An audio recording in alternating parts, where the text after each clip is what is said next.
chairs are often empty, so thanks for being here. Although I know Phil is always here, so there's always one chair full.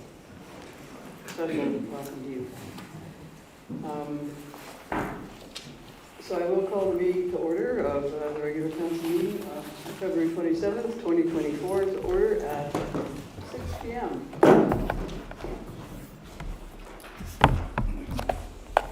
And first things first, to adopt are there any additions, deletions to the agenda? Does anyone have any? Ethan, do you have any administration? Go ahead, yeah. I move that council adopt the agenda as presented. Great, any questions or comments? Call the vote, all in favor? That's carried. So we're always happy to welcome our Staff Sergeant and Detachment Commander, Steve Brown, to update council and the community on all that's going on in Disbury from the policing perspective. So welcome, Staff Sergeant, and I will turn it over to you for the Q2 and 3 reports. Okay.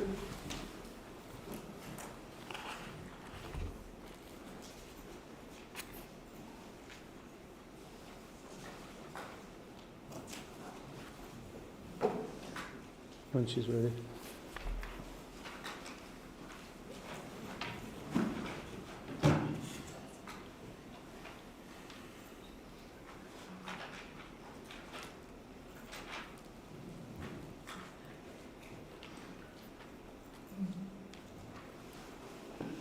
Technology. Great works.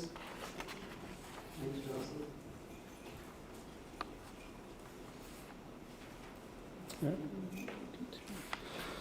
Okay, so just catching up, I guess, for Q2, because I wasn't here at the last meeting. Just go over the community consultations for that particular quarter. A little light, but we had some productive meetings over that quarter. Specifically, August the 4th, where I met with the mayor and the CAO with regards to crime reduction initiatives within the town. We also discussed the Crime Severity Index, which was released at that particular time, which showed a reduction in our CSI for this particular year, which was a welcome news from my end.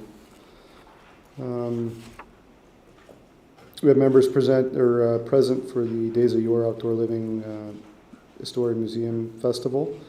We try to obviously participate that, or at least be in attendance for those festivities yearly. And I was fortunate to be able to free up some numbers for that again this year. September 13th, we discussed again with Madam Mayor with regards to the upcoming changes in our victim services program. I'm not sure if council is aware or fully aware of those impending changes, but the existing process is changing effective August of this year. It was actually supposed to start 1st of April, but the provincial government are basically taking over ownership of the victim services program within the province, and will be overseeing its transition to I guess different oversight for the remainder. That changes our local footprint in the area, hopefully for an improved service, but that's yet to be seen until the transition is complete in August. And those discussions remain ongoing with both the government and our local victim services representatives. There's currently still staffing those positions.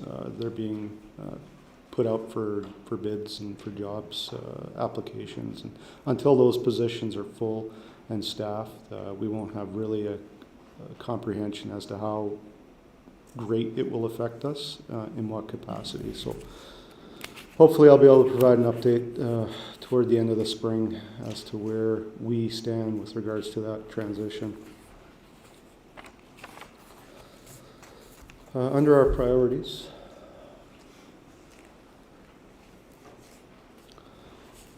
So for focusing on major serious criminal investigations, we had 9 criminal investigations during Q2, which resulted in persons being charged criminally.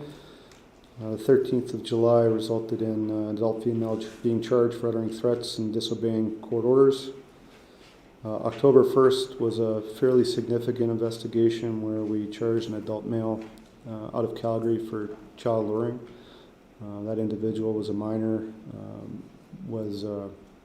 Communication was established over the internet, over social media, and the attempt was to make contact with her in the town. And at that particular time, we had members on patrol in the downtown core that observed this behavior or suspicious behavior with this youth at a certain time of the day, which you wouldn't expect anybody to be out. As a result of the investigation, we were able to determine that an individual was up there to meet for a sexual purpose. And as a result, that person was identified and subsequently charged with child luring, still before the courts as we speak. August the 3rd, we charged an adult male with assault and unlawfully in a dwelling house and uttering threats. Female was charged August 21st for assault. Another female was charged on August 31st for domestic assault. September 16th, adult male was charged with trespassing at night, resisting arrest, and assaulting a police officer. September 17th, an adult female again was charged for domestic assault. September 18th, not related to the previous, an adult male was charged with domestic assault. September 26th, an adult male was charged for harassing communications and extortion. For priority 2, which is opioid and fentanyl, drug enforcement and education, our members are continuing to combat the controlled substance and trafficking and use in the town of Disbury and surrounding areas. We do this by continuously utilizing information which led to police and determine the way these substances are entering and being trafficked within our community. A large part of this is through speaking with the public and confidential informants to determine and establishing lines of distribution of both fentanyl and other controlled substances. And we've seen pretty much every substance that is out there within the community. With the information, members are able to work and put pressure on these individuals who are identified as the traffickers. We've been providing clients who are dealing with addiction issues, pamphlets for educational purposes, for getting them into support programs to help them with their addictions. Again, we don't have a follow-up or wraparound with regards to how those programs are received, but in our conversations that we have with them in our office, they're generally well received in terms of the first instance or the first line of communication. After that, obviously, the support system needs to help them, and of course, they have to have the willingness to continue through that support.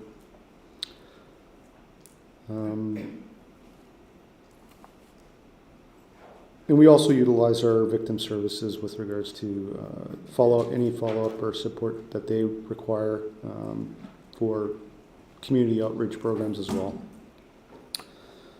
For priority 3, for increased visibility within the community, during Q2 and as you will see in Q3, we've had a reduction in resources due to injury or illness. This has obviously impacted our abilities, our patrol abilities, to be where we need to be at specific times of the day. And as I've mentioned a couple of times, we've had a little bit of a higher call volume during that Q2 and Q3 time periods. July, we had 53 targeted patrols. Within the town of Disbury, August, we had 63 targeted patrols and conducted 16 alcohol screening and bar walks, check stops in July and in August. Disbury members have been making a strong effort to maintain visibility and being out in the community with decreased numbers and scheduling adjustments. Again, We also utilize our provincial resources for those patrols during peak times within the town. So.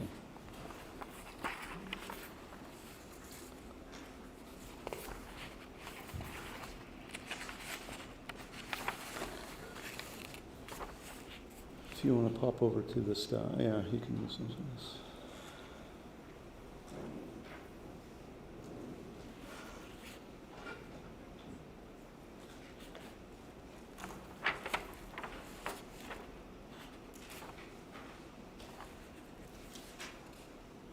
Okay, you don't, that's not in there, that's fine. Just for our municipal crime statistics for Q2.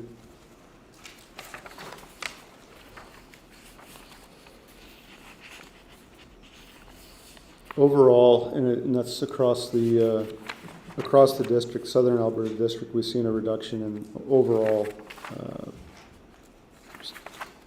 criminal activity, I guess, for lack of a better way to describe it. But if you want to go to, yeah, that one there. So year to date, we've seen a 26% decrease in persons crimes, 38% decrease in property crime, 9% increase in other criminal code, which would cover off, your non-persons or property-related offenses.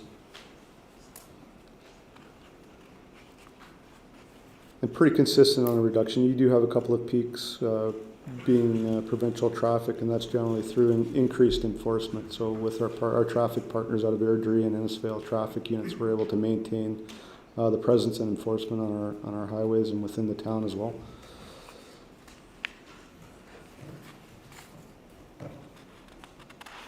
And then speaking to our resources, like I had mentioned, for Q3, we had one less. So out of the 4 established positions, we had 3 that were on duty and operational with our 1 support staff.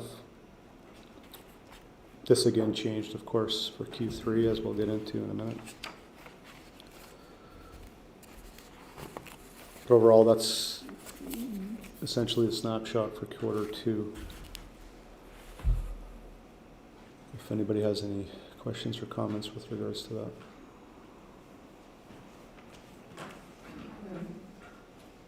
Thank you, Mayor Hunter. I'm not sure if this should come up at this time or whether it should come up after Q3, but there was a contract problem with the body worn cameras. It's a contract, and I see in Q3 there isn't an update on that. Is there an update on where the RCMP is with that? Yes, so the contract has been established with the company, and they've actually been rolled out in Q3 at the designated pilot locations. So they have been, I guess the pilot project has commenced. Yeah, so we'll eventually see them here, but I won't be able to give you a time date on that.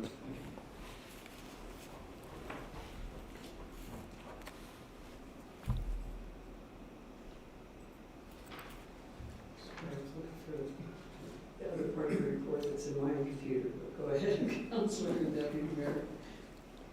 Again, I don't know if this is the right place now. It's more of a comment with a little bit of a question. But reading in the report here, I came across something that was quite interesting, the RPAS technology. Providing an opportunity for our communities to effectively have their own police air support at a significantly lower cost. And I was just kind of fascinated by that, and I understand it's still in the research. And so I'm looking forward to when that comes out to see what that looks like for the community. It's actually been rolled out in a couple of communities already, but that's based on the municipality assisting with the financing and obtaining that equipment. We have existing RPAS, so for anybody who's not aware of what that acronym is, it's basically a remote surveillance aircraft or a drone, I guess, for lack of a better way to describe it. And some municipalities have already assisted the local detachments with purchasing that equipment and deploying it during patrol operations, and it's been highly successful. Our emergency response teams maintain that type of equipment regularly. So any type of deployment that involves our emergency response team or a critical incident program, those resources are always available to be deployed. I can't speak of one incident where it was used within the last 3 weeks locally, not within the town, but within the detachment area, that resulted in the apprehension of 2 violent suspects fairly quickly. That unit was deployed out of the city of Red Deer, so it was readily available to us, and the response time was less than 40 minutes, so it assisted us considerably in locating those individuals. Thank you. Anyone else okay too? All right. I might as well, I think the last minute in is all relative to both of them. So carry on with your Q3, thanks. Sure.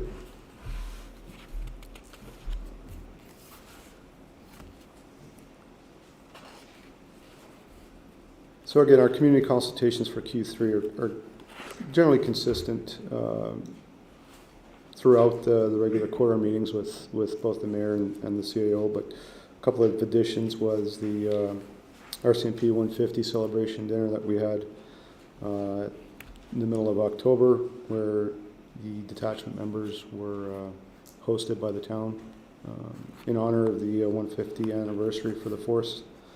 It was greatly received by the membership, and I think, again, I know the town's already been thanked a number of occasions, but again, thanks were passed on by the membership with regards to holding that.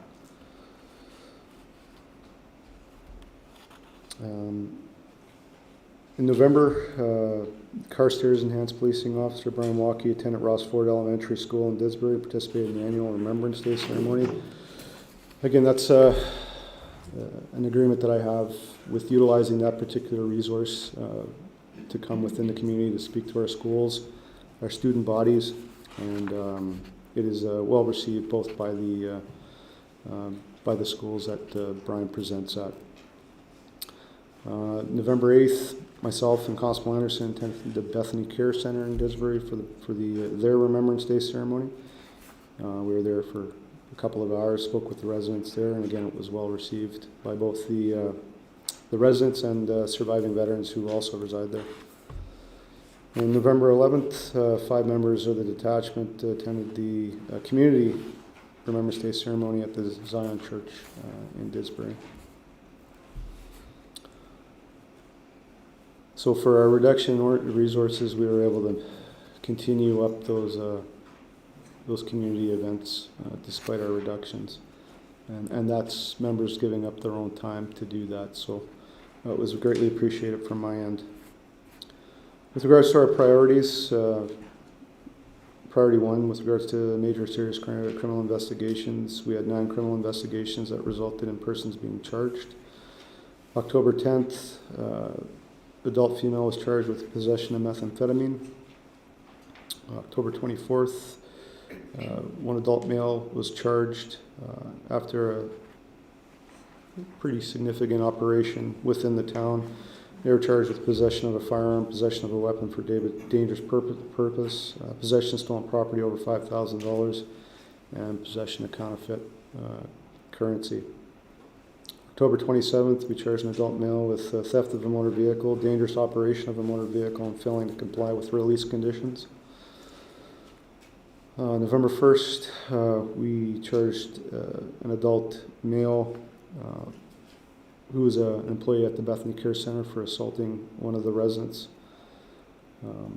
November 6th, we charged an adult female with theft over $5,000 and misuse of a credit card. November 20th, we charged an adult male with domestic assault. December 5th, we charged an adult male with flight from a police officer. That's utilizing a vehicle that's not running away, so that's fleeing from a traffic stop in a dangerous manner. December 11th, we charged an adult male with criminal harassment as a result of a domestic violence situation. And again, another unrelated incident on the 19th of December, which resulted in an adult male being charged with criminal harassment and uttering threats. For priority 2, during this period, we had 2 charges for possession of controlled substances. Other controlled substances were seized and destroyed, but no charges were laid. A large-scale traffic investigation was completed within the town of Didsbury, resulting in the person responsible for the trafficking leaving the area, which is a bonus and one of our goals. They don't often really result in criminal charges. Often there's considerable efforts to make our presence known and to distribute or disrupt their operation, and that often leads them to relocate. And that's particularly what happened in this case. And again, as I mentioned in Q2, we continue to offer the support information for those that we encounter in our custody that are experiencing addiction issues. Under priority 3, for our visibility within the community, members again with reduction in resources continue to do their best within the community, making themselves visible. Patrols, bar walks, check stops, and vehicle stops are all ways in which members continue to be out in the public and making awareness. Approximately 200 active patrols were conducted within the town of Didsbury during Q3.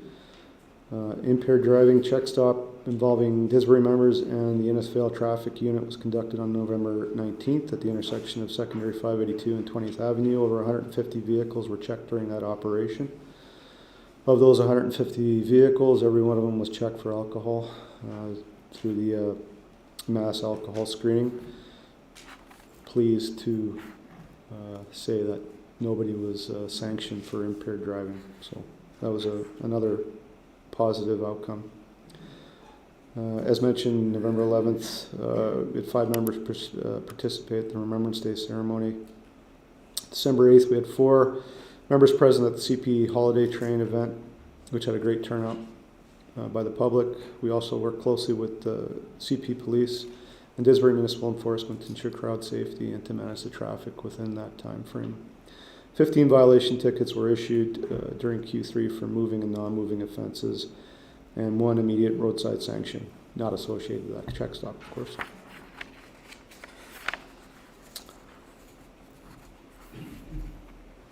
And with regards to the year-to-date statistics, we saw a little bit of an increase in our persons crime, up 19%, slight increase on the property crime with 3%, 11% increase on other criminal code.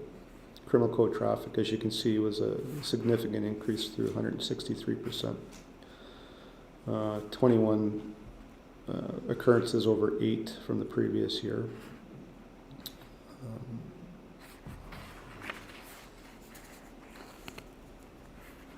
And again, our resources declined even further in QT, so out of the 4 established positions, we had 2 of those officers were working at that time.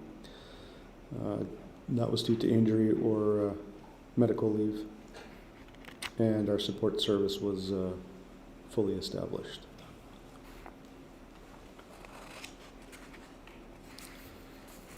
So with regards to the financial end of things, I made sure Division had our numbers in line for Q3 to reflect the 2.0 as opposed to what was reflected originally at, I think, 3.5.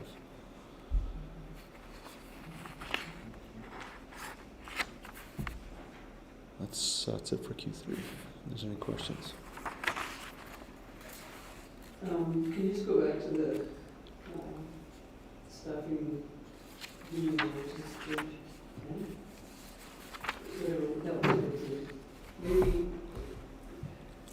for the gallery's sake, just to clarify this, we just don't have 4 police officers in Didsbury. Maybe you want to just do an overview of what we do have in the attachment, but the town of Didsbury as well is under municipal policing service agreement with the province, with the public service, federally, but so once you're over 5,000, you have to contract into a police agreement, and so we pay for 4, and that's in your taxes. Revenue from taxes will cover our 4 police officers. And then Steve, you could maybe... That's right. So under the municipal policing agreement, any municipality over 5,000 residents has to enter into an agreement with the province for cost sharing for those particular resources. Disbury has 4 municipal police resources assigned to the detachment. So when you see the 4 established positions and only 2 working, those 2 positions that are vacant are not being funded by the town at that time while they're vacant. So, but in terms of, we only have 4 positions assigned to the town. That's not correct. So, like I mentioned previously, we have 4 assigned to the municipal policing contract, and we have 10 assigned to the provincial policing contract. So those 10 resources on the provincial side are also used to supplement the policing operations within the town of Disbury. So there's never a reduction in service, despite the lost numbers on the municipal policing side. Thanks for that. Yes, and the provincial government has the agreement with the federal government, and that's our provincial agreement once we reach 5,000. So that's just our CMP service agreement 101 for those of you who wanted to know that. And thanks for that, Steve. I also, when we talk about the serious criminal investigations and major investigations, I think maybe just go to one of those pages.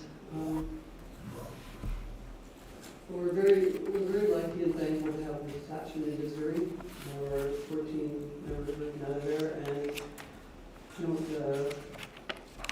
talk about all the crimes, but so all those criminal offenses and the charges there, Steve, maybe, and I'd like to know as to how many are likely still in jail for the very serious criminal, like lowering and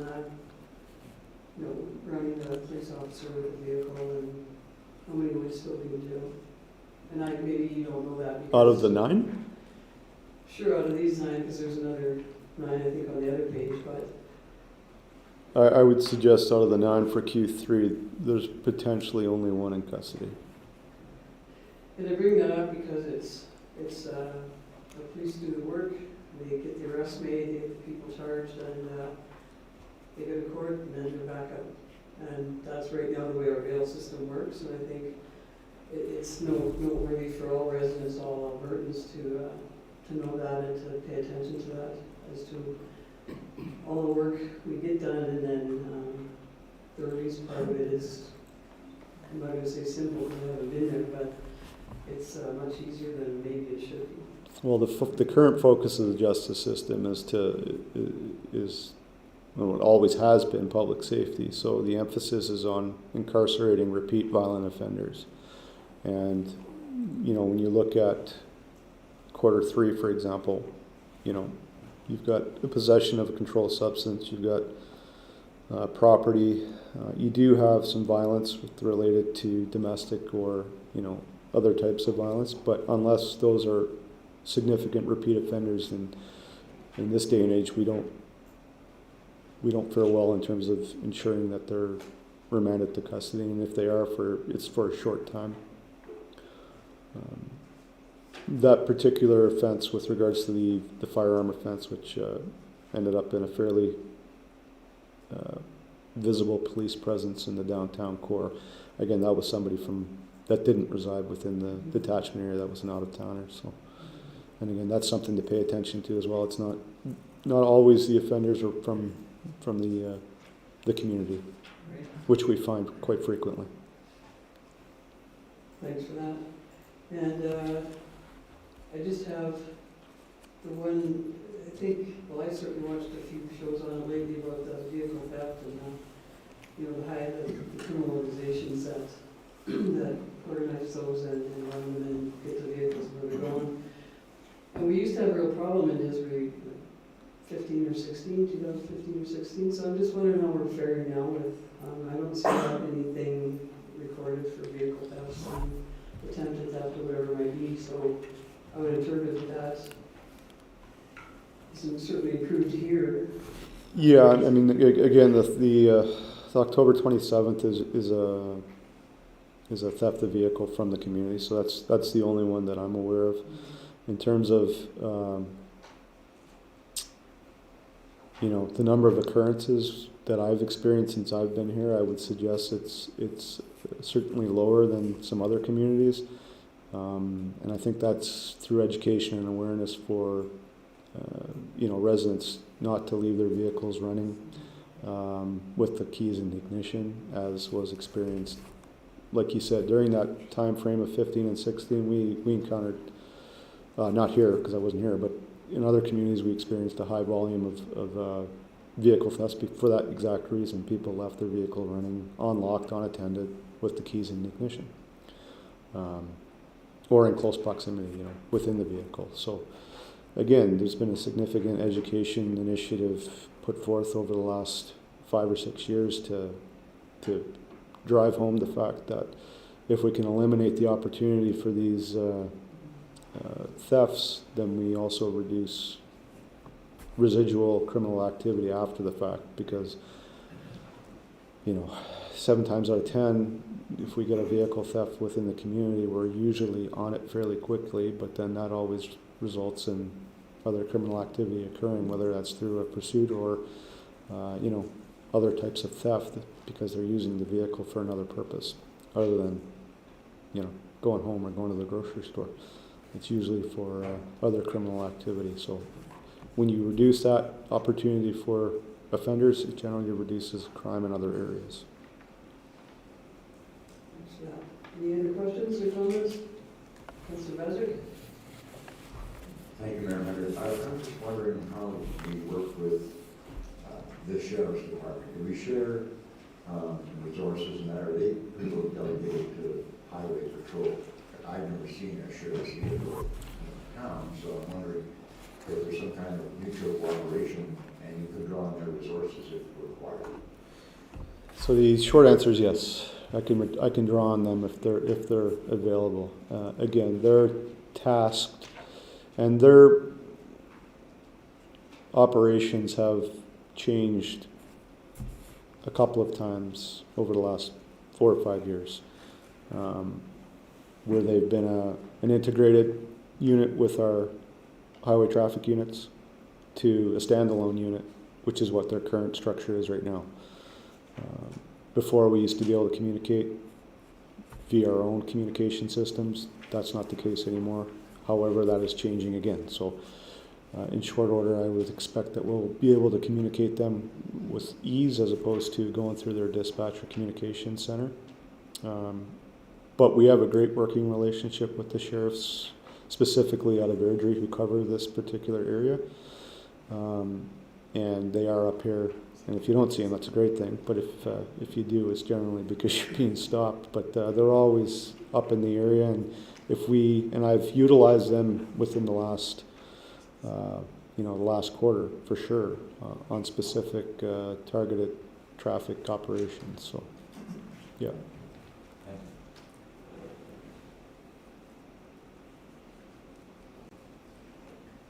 Anything else? All right.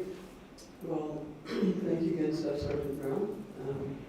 Thank you always for all you do for our community and public safety, and in the arrests and in the patrols that are happening. And I know I've certainly seen a greater visibility over the past, I'm not going to say past while, it's been past year or more. So thank you for that. And while we have criminals in the community here and there, it's obviously they're getting caught. So thank you for all you do for our community and working with our administration as well and council. Welcome. So thanks again, and we'll have a motion, Councilor Moore. I move that council thank Sergeant Stephen Brown for the presentation of the Didsbury RCMP Detachment 2nd and 3rd quarter reports. All right, so we'll see you in 3 months, I guess. But, I'll call a vote on that. All in favor? That's carried. Thanks again.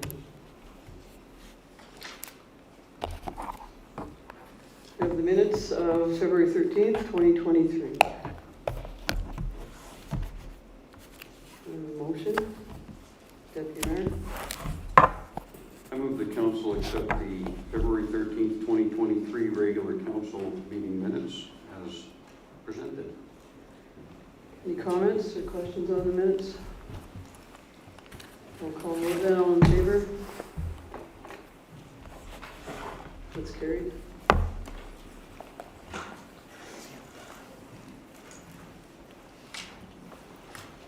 And I am going to call a recess from the council meeting. And I would like to have a motion to open the public hearing for bylaw 2024-01. Does somebody have that? Okay, who would like to make that motion so they can read it? Councillor Windsor? That we don't need to read it twice. So I'll have a motion to open the public hearing. Thank you, Mayor Hunter. I'll move that to open the public hearing for bylaw 2024-01 to amend the land use bylaw 2019-04 and bylaw 2024-02 to amend the Fox Hollow area structure plan at 6:35 p.m. All right, I guess we have a motion, so I'll call the vote. All in favor? That's carried. So, the purpose of this public hearing is to consider two bylaws related to Southwest 18-31-1-5. The first bylaw is a bylaw to update the land use bylaw 2019-04 to reflect the redesignation of a portion of the property from R2 Residential District General to R3 Residential District Manufactured. The second bylaw is bylaw 2024-02, amending the Fox Hollow Area Structure Plan to include the use manufactured home and include a restriction on the age of manufactured homes to be located within the property. These bylaws were considered for first reading on January 23rd, 2024. So just an overview to know what to expect for everybody that's here. Everyone, administration, the applicant, the public will have an opportunity to speak, and I'll call for those opportunities when they arise. The chair, which is me, of the public hearing has the right to limit the time taken by a person due to the number of persons wanting to speak, as well as for those that are repeating themselves or remaking points that have already been made or been addressed. So if we get a lot of repetitive comments, I'm certainly not going to meaning to be rude or disruptive, but if we've heard the comment once or twice, then we won't continue to hear it because council is listening to all the comments as they arise. So, and that helps for timeliness as well as everybody having the opportunity to speak.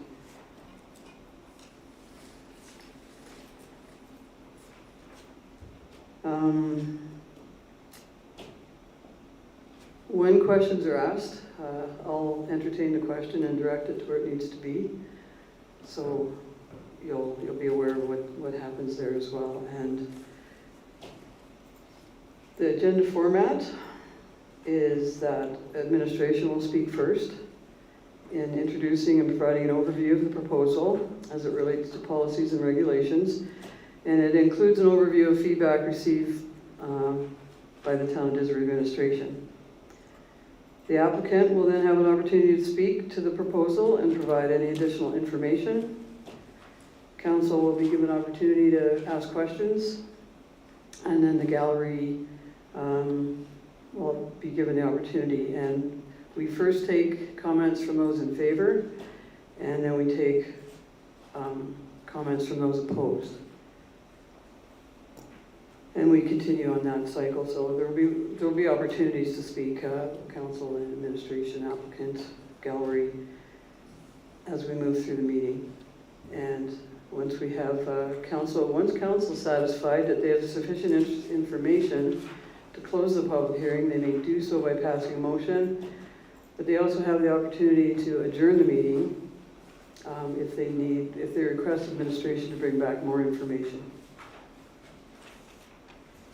So having said that, I will first turn it over to our CAO, Ethan Gorner, and then he'll direct from there, the administrative speakers. Thank you, Your Worship. I'll just make some preliminary comments and then we'll hand it over to our planner, Tracy Conti, for an overview of the application. We're here in this public hearing to consider, council is here to consider a proposal that has come, and I'll just speak a little bit to that process because we've had a number of questions about that. So basically, the process for which we're here tonight is set by the government of Alberta and is through provincial statute, and basically allows for landowners to bring forth proposals to do things on their land. We, the town's role in that is to facilitate the process, to facilitate an orderly way for them to make their pitch, to make a proposal that council then considers, and the public hearing is where that is considered.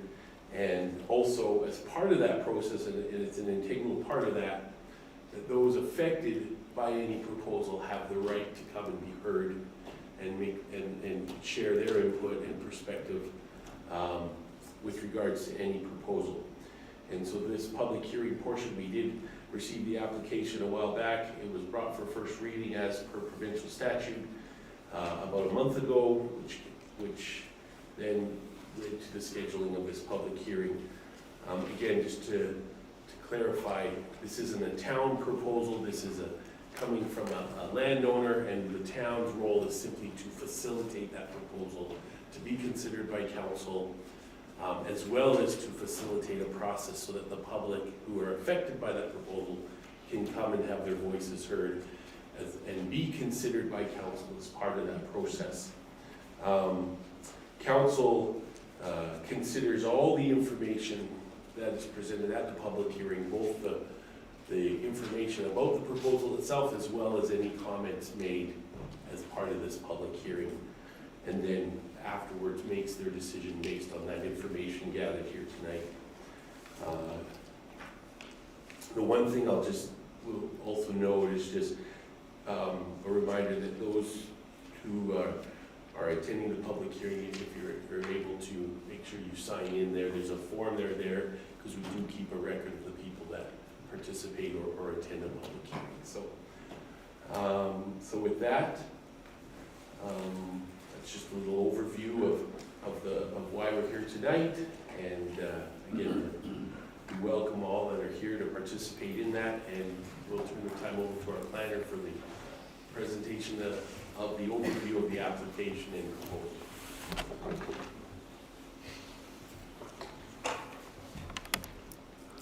Thank you. So I'll begin with the presentation, which has been included in the council's agenda package.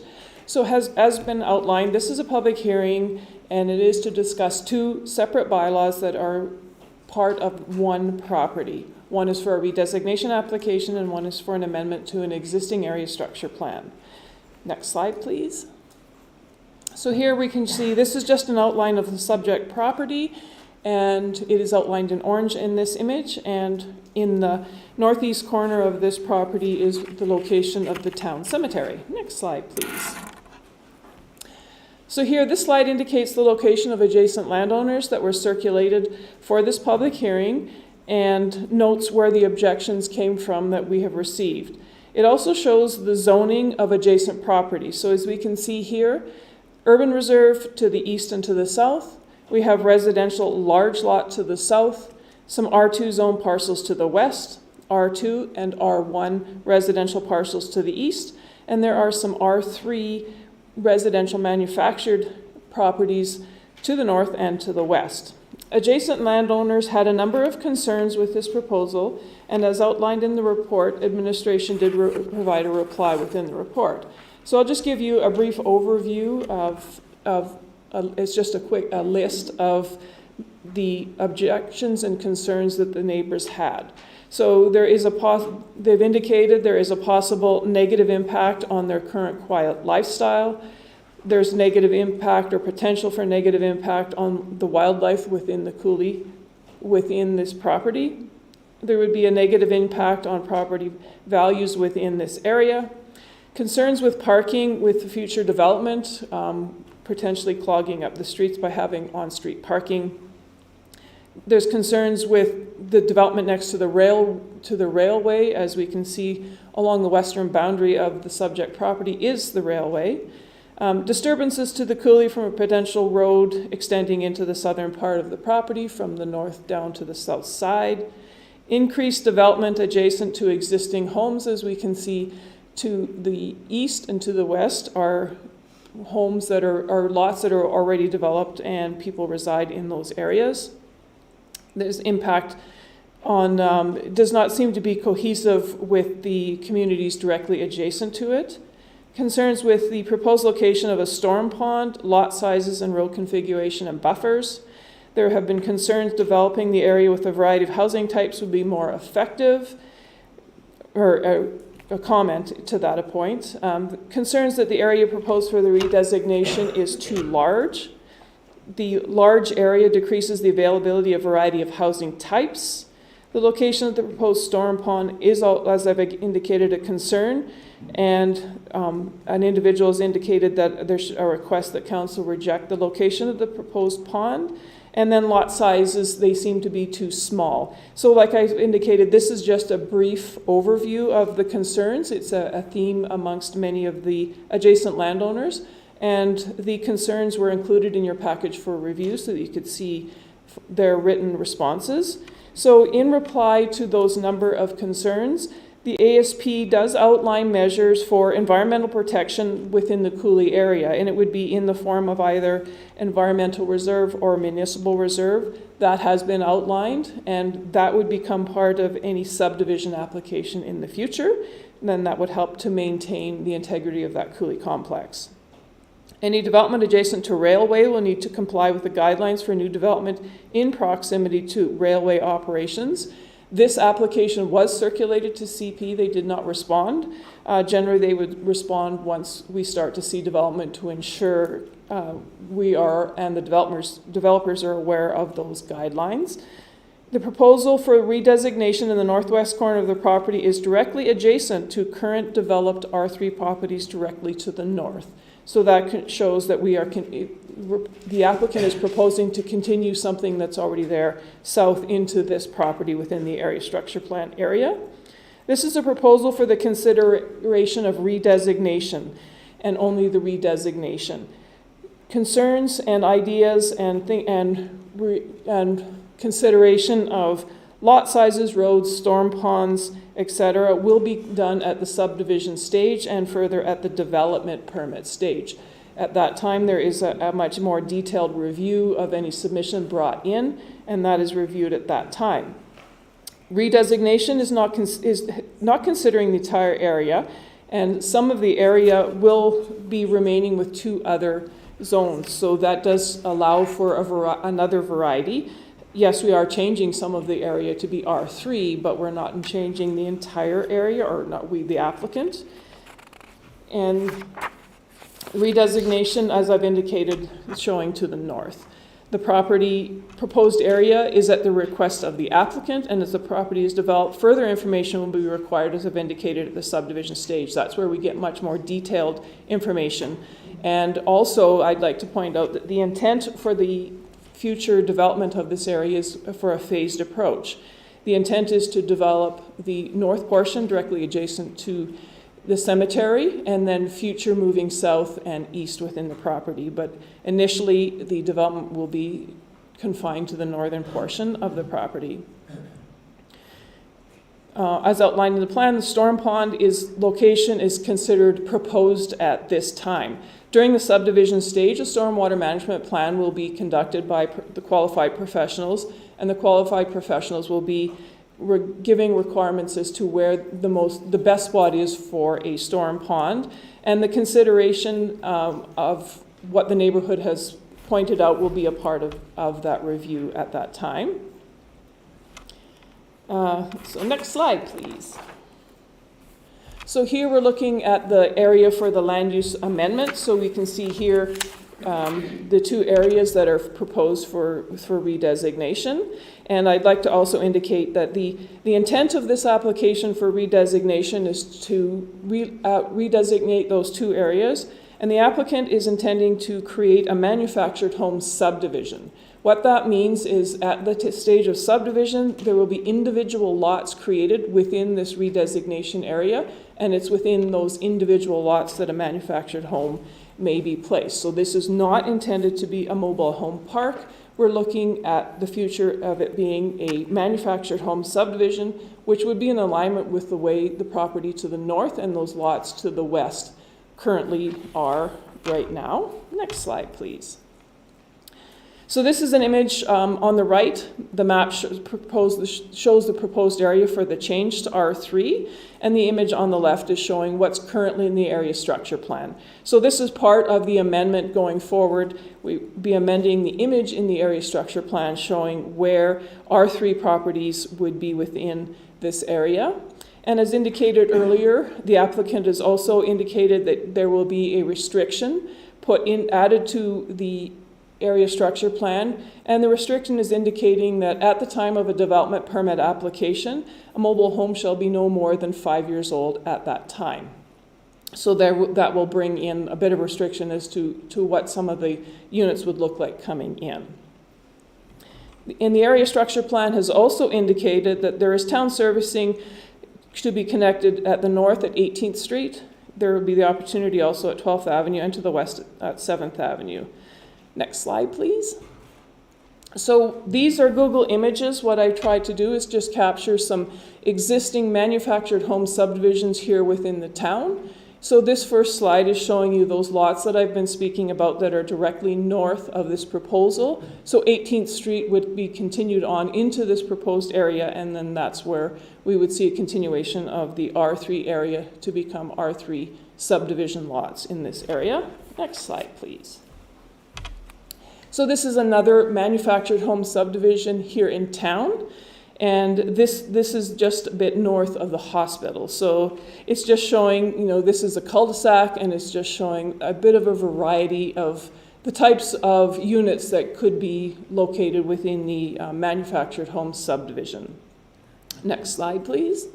So this image I just quickly captured. This is what the mobile home park is here in Didsbury. So the difference between the two is a R3 a manufactured home subdivision, as I've indicated, will have individual lots. So each individual lot would have its own individual services, and the care and upkeep of those lots are of the owner of the lot.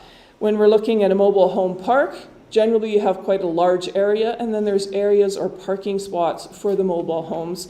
The mobile homes may be owned by a private owner, however, the land is generally under the care and of an individual looking after the services and the area. And the other thing that we can note, as we can see in this image here, generally in a mobile home park, the dwellings are closer together. So they're, a little bit tighter, closer together, where when we're looking at the subdivision, the lot's generally a little bit bigger and there's more room within each lot. Next slide, please. So I did go out and do a site visit and took a few images just to give an idea of what we're looking at.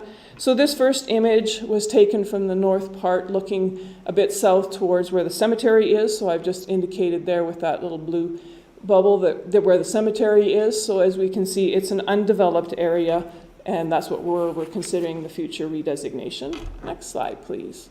So then I just moved a little bit to the west and looked directly south, just to give you an idea of the sight lines and the sky within that area. Next slide, please. So this image, so what I did is went over, there is a walkway along the east side of the property. So I went along over there and stood there and then looked back towards the west, just to give you an idea of the topography. So this image is just showing the edge of the coulee. The big trees, when you look up on the top on the horizon, that's over to where the cemetery is. Next slide. So this, I'm just looking back a little bit north, so that standing at that location on that pathway, you're looking back. So the cemetery is there, and so it'd be just west of the cemetery where phase 1 would be. So it'd be a little difficult from this point to see those lots once the subdivision and development of those lots move forward. And so just to give you a general idea of kind of what it looks like and what the neighbors would be seeing in this area. And the next slide, please. So this image, so then I went down to the southern part of the property and looking back towards where the development is. So looking west along the boundary, so it'd be looking west, those trees would be back towards where the railway is. And the other image looking northwest, looking back towards where those developed lots are that are on the east of this property. Next slide, please.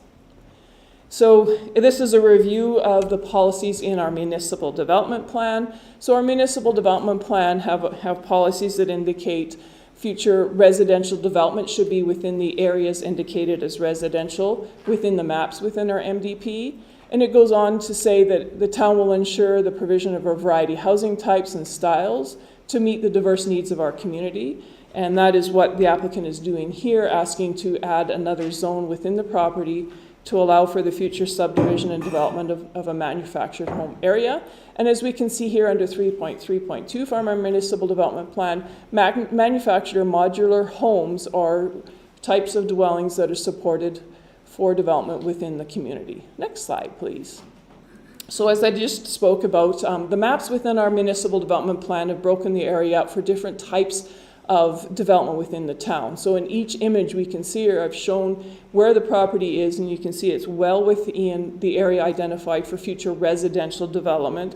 So the proposal does comply with our municipal development plan, being that it's a residential development within this area, proposal for manufactured homes, which is also outlined in that policy. Next slide, please. So here is just a snippet out of the existing area structure plan. So the area structure plan has intended right from the start to have an opportunity for a variety of types of housing. And so this meets that proposal or that idea and ideal within the area structure plan. The key design elements, as I've indicated, a variety of housing, architectural detailing and landscaping, which would become at the more detailed stage later on. Open space system to benefit all residents. Once again, and I've indicated they've shown where we're going to have municipal reserve lands, where we're going to have environmental reserve lands within the area structure plan, and development of pedestrian sidewalks and pathways, which the developer intends to move forward. So as I've indicated, the major focus is a neighborhood to provide a range of housing to accommodate the needs and variety within our community. So that does conclude my presentation. Thank you, Tracy. Does council have any questions? Tracy, right now? Go ahead, Councillor Bazic. Thank you, Mayor. We have questions for you. Oh, you have a mic. Good. Just a couple of things, Tracy. I'm thinking of density of development. Is it a zero lot line, so these are tight together? The other thing would be off-street parking, making sure that street aren't, especially if they put in secondary suites, you're going to have an extra vehicle, probably or two. The next thing is for me. Councillor Bazic, I just point of order in that we're just dealing with the redesignation of R2 to R3. And so all of those things that you're talking about are when the subdivision comes, and MPC deals with that. So if you have questions, anybody has questions about rezoning from R2 to R3, and then the area structure plan becoming a R3, and with the change from 2 to 5 year old trailers. So those are and I'm good. The reason I have to call that right now is because our gallery will be bound to the same discussion about the land use bylaw, redesignation, and the area structure plan, not lot sizes or parking or stormwater ponds. That's a whole different process. And this public hearing is only for the rezoning. Are you looking at me like that for? Okay. It was like a question mark. I apologize. But that is what the comments will be restricted to. So everybody had, that's the flow of the conversation and the points tonight. So anything outside of that doesn't matter when we're redesignating from R2 to R3, except the fact the zoning will change. So all of that other stuff comes at a later date. Anyone, did you want to carry on, Councillor Bassett, with anything to do with those points? Well, I guess what I'm thinking is, while I respect your opinion, I question the fact that if I designate something as a new zone, these factors have to enter into it. You know, They will in the subdivision process. Right. Yeah. Councillor Windsor? Thank you, Mayor Hunter. I'm looking at the map, and my understanding is that the town acquired some property that parallels the railway track through expropriation, and I'm not seeing it identified here on the map. So is it a right-of-way? Is it a municipal reserve? What, and I'm not seeing it on the map. Is that relative to the redesignation? Well, I think it might be. In what way? And it might impact, depending on what the redesignation of that land is, it might impact the ability to develop along that side of the, as per the ASP that's provided here. But which would come at the subdivision and development permit stage? I guess the area structure plan would be relative, so yeah, that makes sense with the area structure plan at the MR you're talking about? Yeah. The right of way. But Do you wanna- there's land parallel inside that we acquired through expropriation. Yes. It's not shown here on the map. Okay, so is that, Tracy, can you answer that? Certainly, yes, I can. And I have included that in my RFD in the table at the beginning. So that is registered on title, and it's registered as a right-of-way with an attached plan. The applicant is well aware of it, and it's not showing in the mapping because it has not been taken out of the title. It is on as a right-of-way with a map attached, showing exactly where it is. So that will become part of the plan the applicant makes when he's figuring out his lots and his roads and things like that. And he's well aware of it, and we brought that up in our pre-application meeting, so he's well aware of it. It is registered by title, we do have a copy of it here, so it is showing along the west side, as you've indicated, along the railway tracks, and then there's a small part just where the road jogs down, there's a little piece there, so that will be factored into any subdivision design of that area. And so in fair, I'll come to you next, but in fairness, the picture on page 52 identifies something very distinct. And the picture on the right, it doesn't mean it will look exactly like that depending on the permits and the subdivisions and whatnot. So that right-of-way will be incorporated appropriately. That is correct, and it will remain on titles of any of the new lots created. If the new lots, like perhaps there could be backyards back there, it will remain. So those restrictions won't go away, they'll remain on title, so any future landowners will be aware of it as well. And that's, yeah, why the two different, one's kind of a blank canvas per se. Councillor Moore. Yes, just want to make sure that it's not mobile homes and it's not trailers that we're talking about, because that is a different, nobody has had anything with wheels on it for decades. So it is manufactured or modular and not, there's no trailer that would be considered. So I'm hoping that won't be used by anybody. Thanks for that. Deputy Mayor, go ahead.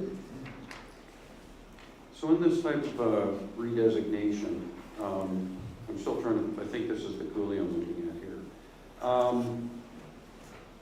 In this type of redesignation, it does not take away the ability to stick build something in there. Somebody could in fact buy a lot and stick build on it. If, I know it's not redesignated yet, but redesignating this does not stop someone from being able to build. So the redesignation, I have a copy of the R3 district from our land use bylaw. So the areas that are going to be rezoned or proposed to be rezoned to residential, R3 residential district, are permitted uses in there are accessory building, accessory structure, dwelling, manufactured home, and a public utility, discretionary uses or home occupation, manufactured home park, and any other uses in the opinion of the Development Authority that are similar to the permitted and discretionary uses. So the remainder of the property that is remaining R2, that's where the stick-built homes can be developed. So that's why we're looking at a variety. In this area, we're looking at a subdivision that would allow for manufactured homes, and on the balance of the land that we're not changing the zoning on, that's where stick-built homes can be considered. Thank you. Thanks for that. Any other questions right now? So Ethan or Tracy, you want to introduce our applicant? I believe. Sorry, yes, our applicant, Lynn is here, so if he would like to approach the mic and, sorry, Mr. Lynn Thurlow. Mr. Thurlow. Thank you. I was wondering if that was going to come out. Thank you for that. Welcome. Thank you. Mayor Rhonda, Council, my name is Lynn Thurlow, and I represent the ownership group that owns Westland Developers, which owns the Fox Hollow lands. Ms. Connity's covered a lot of what I wanted to say, so I'm not going to, as you mentioned, we don't want to repeat, so I'm not going to go back there. She's addressed a lot of the concerns of the people that have sent letters in to the council. So I just want to give you a few things, share with you why Westland Developers is proposing to rezone to R3. And just read off my notes here. The goal of Fox Hollow is to create an affordable new manufactured home subdivision. There was a mention of the other types of homes. This is not a trailer park. They're not on wheels. They will not drive them in. They will be hauled in. They are manufactured and fixated onto the lot. So it is a home, not a mobile home. Now, just listening to the news daily or weekly, we keep hearing about needing more affordable homes. Some people own their homes, they don't need to worry about it. But if you don't own a home, the dream is to own a home, and this makes it more affordable for those people. Just, what is it, last week, maybe the week before, the Prime Minister was in Edmonton announcing funding for more affordable homes. And I just noticed when I was driving into Didsbury tonight, I went by the campground, and I think I counted 9 or 10 permanent trailers in the campground. They've got the casings around their wheels and that, so they can live there through the winter. I'm just thinking perhaps these people in those homes, trailers, could be candidates for Fox Hollow. No, they're not going to be bringing what they're living in, but they could buy a lot and put a new home on it, mobile home. They're not moving in on their whatever they're living in, I assure you. And also just one other thing is, these lots are owned, so there'll be pride of ownership. It's the dream. You own your home, you raise your family, and you're fulfilling what everyone wants but can't afford right now. And also, one other point I want to point out, just in the news the other day, a record amount of people are moving to Alberta. I think it's double what it was in 2022. In 23, there is a demand for affordable housing. I think we can provide it through Fox Hollow. And the other thing is, yes, the lots are a little smaller. They're not like in Deer Run. They're smaller than that, but they will be architecturally controlled. The homes, we're talking to specific builders of the homes. There might be 1 or 2, so everything will be architecturally controlled. There'll be architectural controls on the yards and decks, so it will be an attractive neighborhood.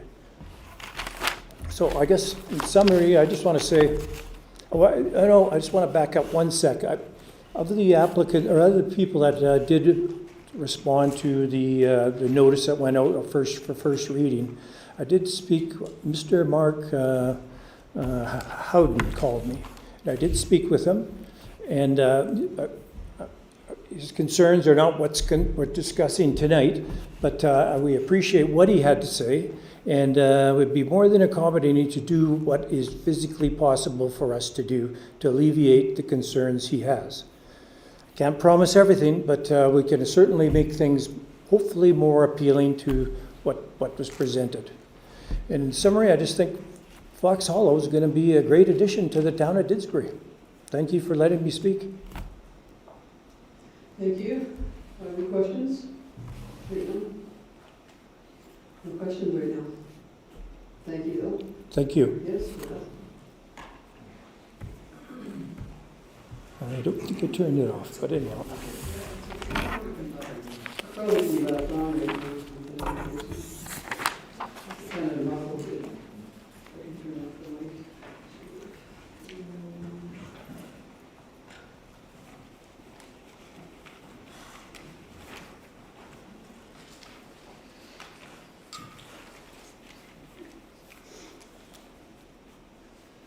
So again, we'll move to the gallery portion, and I want to remind everybody, this is a proposal for consideration of redesignation from R2 to R3, and that's what you can speak to at this point. And it's also for amending the Fox Hollow area structure plan to include the use of manufactured homes, and to include a restriction on the age of manufactured homes, which is being proposed to go from 2 years to 5 years. So those are the discussions that, those are the points that you can make when you're over the mic. Speaking for or against either of those. And so when you come to the, now, we just want their name, or is there something else? We don't, days gone by, you wanted an address, but I don't think that's, go ahead. Maybe in addition, Place of residence, Didsbury, or, but also just, it helps if they identify as well how they're affected by it, whether it's because they live right next door to it, or because they, in what way are they affected by this. so your name, not your address, but your municipality residence, and how you are affected by the subdivision, and what you're speaking to, which will be clear in what you're speaking to. I guess I don't, if you're speaking to the redesignation of R2 to R3, that will become clear. So if there's anybody here that's in favor of this proposal, then we will ask you to come to the speaker's desk, presenter's desk. Okay.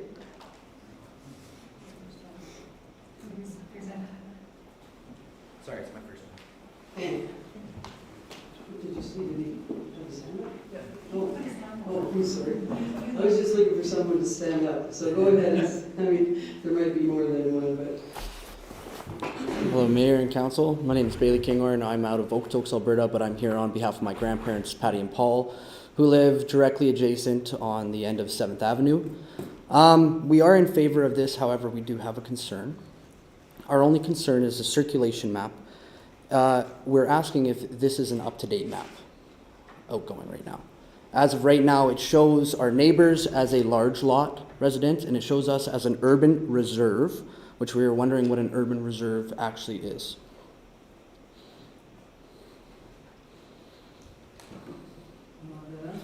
Certainly. So what urban reserve means is the zoning of that property. So when, a while back, when some of the lands were annexed into the town of Didsbury from Mountain View County, we left them as urban reserve because quite a few of those lands had some agricultural uses within them. So that allows those uses to carry on going into the future. Okay. So that's what it means. It's just reserving it as agricultural use with potential in the future for some urban development. But at this point, that's what it means. Perfect. Thank you. All right. Thank you. Thank you, Tracy, for that answer. So I will ask for everyone, well, we can't all come up, I guess, at the same time, but I'm sure we'll figure it out if people want to come, whoever stands first, can come and speak at the presenter's desk and say your name, municipality residence, and the effect on you, on your residence. Linda?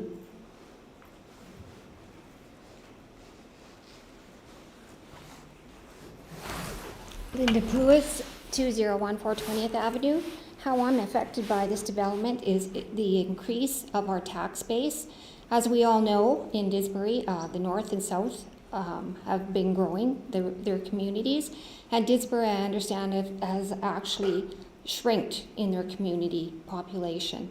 We need to support our infrastructure, and by that, we need development. So I am in favor of this development. Thank you for that. I moved too fast in favor, so thank you for coming up. Is there anyone else who would like to speak in favor, just so I don't miss anyone? So then, if there is anyone that wants to convey opposition, Cindy, I see, has come to everyone who's a local realtor. Hi, I'm Cindy Tippie, and I have the REMAX office here in town.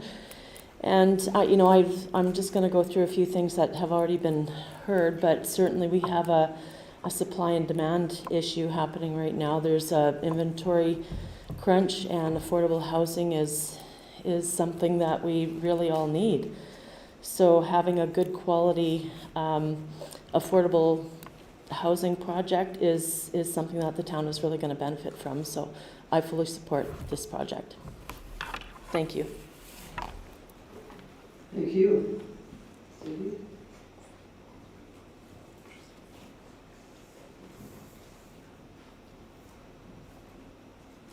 All right. The mic is open. Whenever anyone feels comfortable or would like to come up and speak.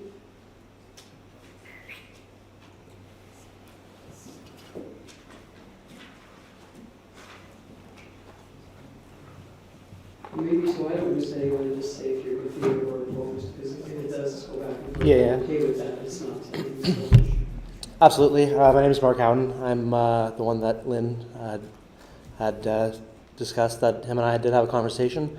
We're at 45 Deer Coulee Drive, so I mean it's without doubt that we're affected by it. We are the corner lot that looks southwest into the coulee. When we bought the property, we knew for sure, of course, all lands are going to be developed one day. We did think that they would be, with a little bit more respect to the adjacent landowner. Now, with that being said, John, I appreciate what you had said about, we're talking right now about rezoning it all to R3. I shouldn't say all. We keep talking like we're rezoning a little bit of it. In the application that I saw, it was 27 of the 38.15 acres. It's 70.77% of the whole entire plot of land to R3. I would argue that I believe the last phase or the last phases are the R5 and the R2. I would argue that if we go all manufactured, what's going to happen when you get to the later phases is you're not going to have people wanting to stick build their house. It's kind of a polarizing statement to go and take an area this large and do 70% of it to R3. Now, maybe there's something I'm missing. Maybe the things that are being said tonight will happen, but your bylaw for R3 states that the hitch has to be removed and it has to be skirted. So if you guys take this and you make it all R3, this becomes a long drawn out thing where you're saying tonight, well, we don't get to discuss any of these other concerns that we want to talk about, but we have to fight them in the long run now, because as soon as you go to R3, it opens up the door to all these other concerns. Now, I had discussed with Lynn saying, okay, the town bylaws state that there needs to be developed residential edges need to be considered, they need to be respected. There's shalls noted that say that, the exact verbiage of it is you have to have consideration for the adjacent edge. Now, I had talked to Lynn and said, hey, I'm fair, I'm not ignorant about this. Would you sell me the first 50 foot, the very top right of the orange in the R5? I said, hey, would you sell me 50 foot of that so I can plant it, so that we can, we are without doubt some of the more expensive houses in town. We moved here because we loved our property, and I don't mean for this to come across the wrong way, but when I told my own mom that I was moving to Didsbury, her reaction was, ugh, because there's a lot of areas in town that need a fresh coat of paint. They need homeowners that can afford the upkeep, and we bought in that neighborhood so that we could be in that area. So to take this area and go, hey, we want to go 70% of it to R3, and then we'll fight this one out in the long run, that's kind of unsettling for us. I think that's all I really have to say. Thanks, guys. Thank you, Mark. And council, if you have questions of anyone, you're welcome to ask regarding the zoning and the land use bylaw. So are there any other comments? For opposed? Regarding rezoning from R2 to R3? Dave Knoll, and I'm here to lend my voice and support, however meager that is, to the opposition, people who oppose this project. I would say to Tracy that she did an excellent job of presenting something there that looks, she made it look very, very good. But there are some aspects of this that I'd like to. Did we go get your name? I'm sorry. Dave Knoll. I apologize. Go ahead.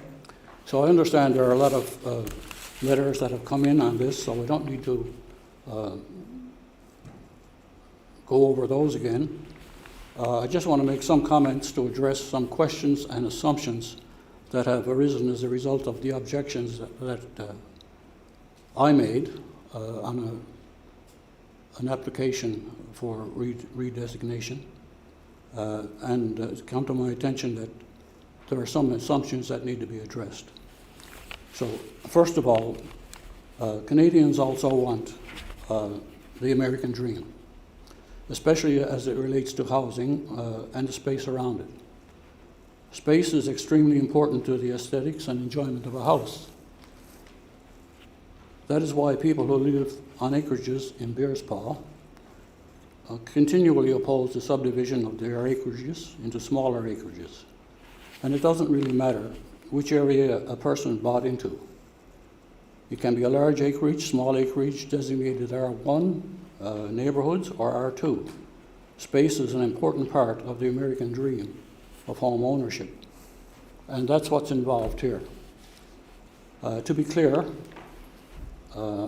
we are not objecting to entry-level housing or rental housing on the basis that people who buy or rent them are inferior somehow to the existing residents. We understand that these people are us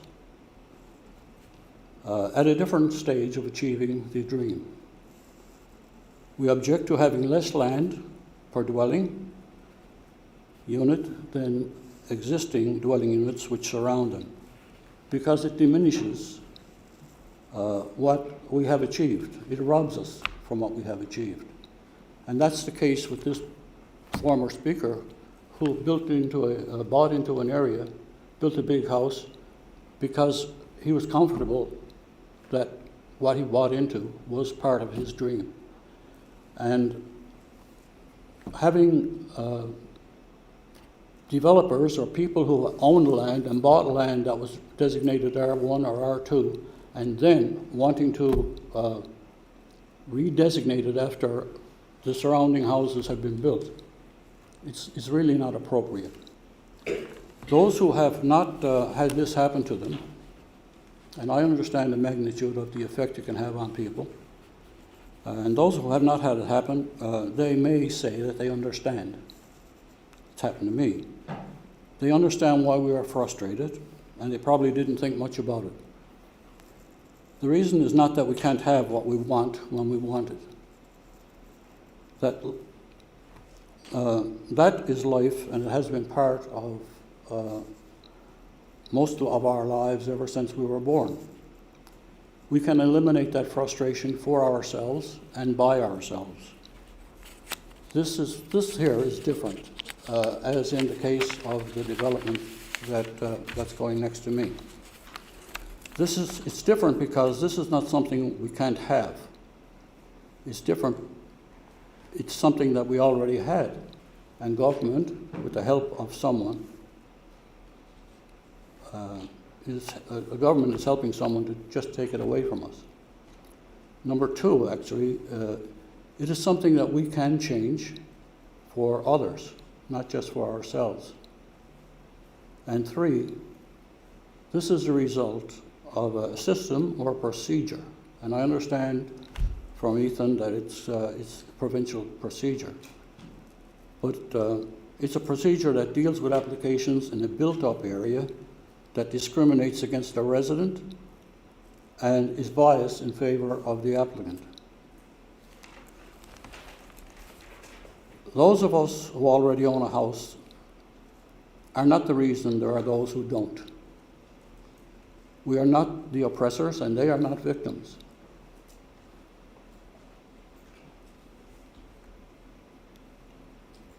At least not anything that we did.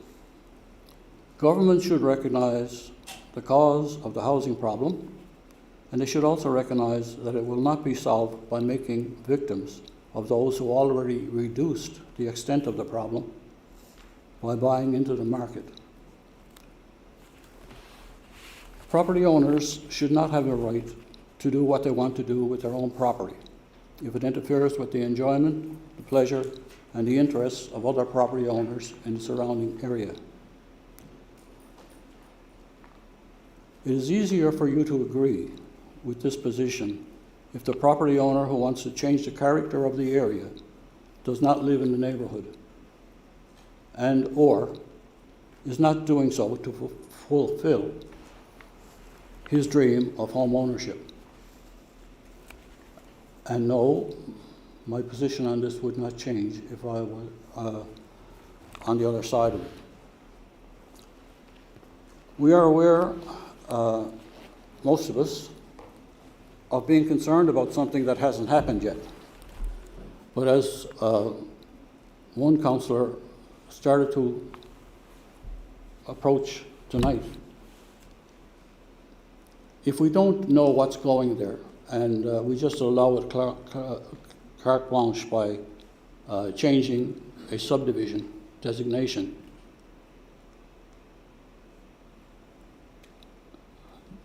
then we're not doing our jobs. We need to know what's there, and because if it's possible for something to be placed there, it will be.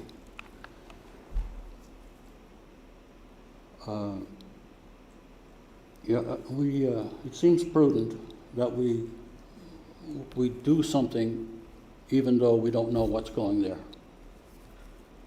I thank you for listening, but I would like to say a couple of things that other speakers have mentioned. The needs of the community. Now, I'm thinking that it's not so much the needs of the community that we're looking at here, it's a chance to bring in people from outside. And I think we should be concerned with the people who are here, and especially the residents who are here paying taxes. And they should take priority of those who want to come in.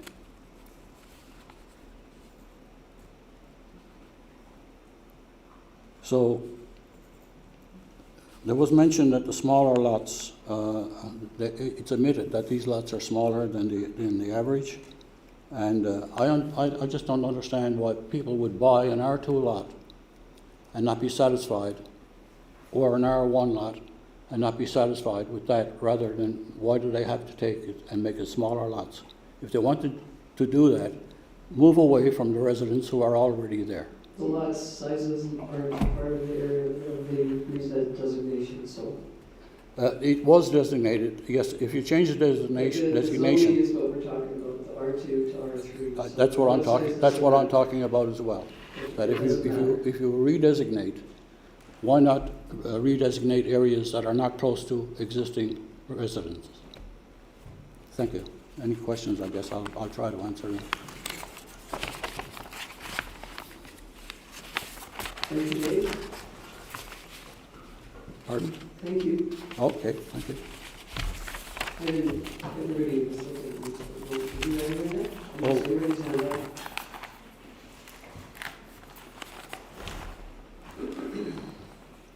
Is there anyone else who would like to speak to land use bylaw rezoning and the area structure plan and modular home age?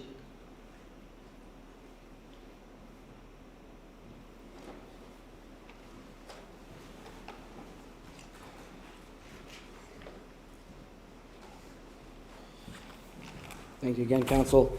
Again, my name is Bailey Kinghorn. I do side with some of your council members here where I do feel like we don't have all the information to rezone yet based off of some of the questions that are not answered due to the watershed issues and stuff like that where we were talking about earlier. I know it's not relevant.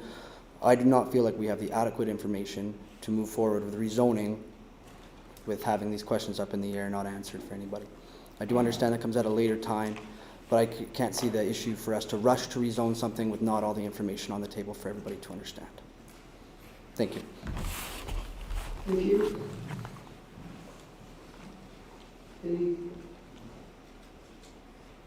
Anyone else?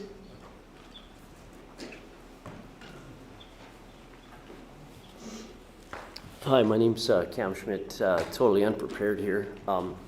We've lived on 18th Street for 18 years, or no, sorry, 25 years. I never did ever receive anything, just minutes before the meeting, where someone had showed me the package that was sent out with the map, that sort of thing. So I'm not on social media, so I didn't see it. But I guess my concern is more traffic-wise and also that sort of thing down 18th Street. I know what concern is with the upkeep type thing.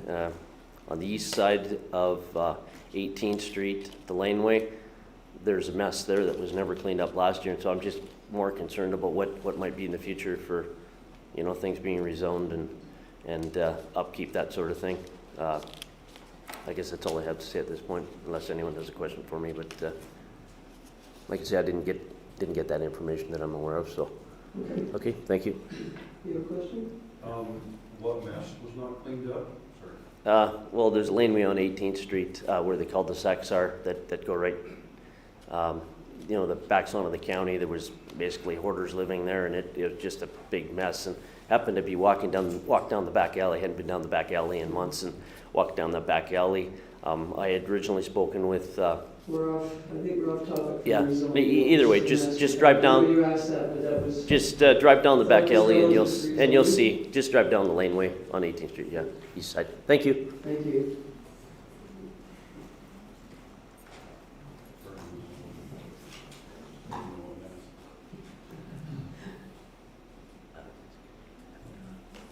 Deputy Mayor just apologized why I'm smiling, because he asked a question about a mess and not rezoning.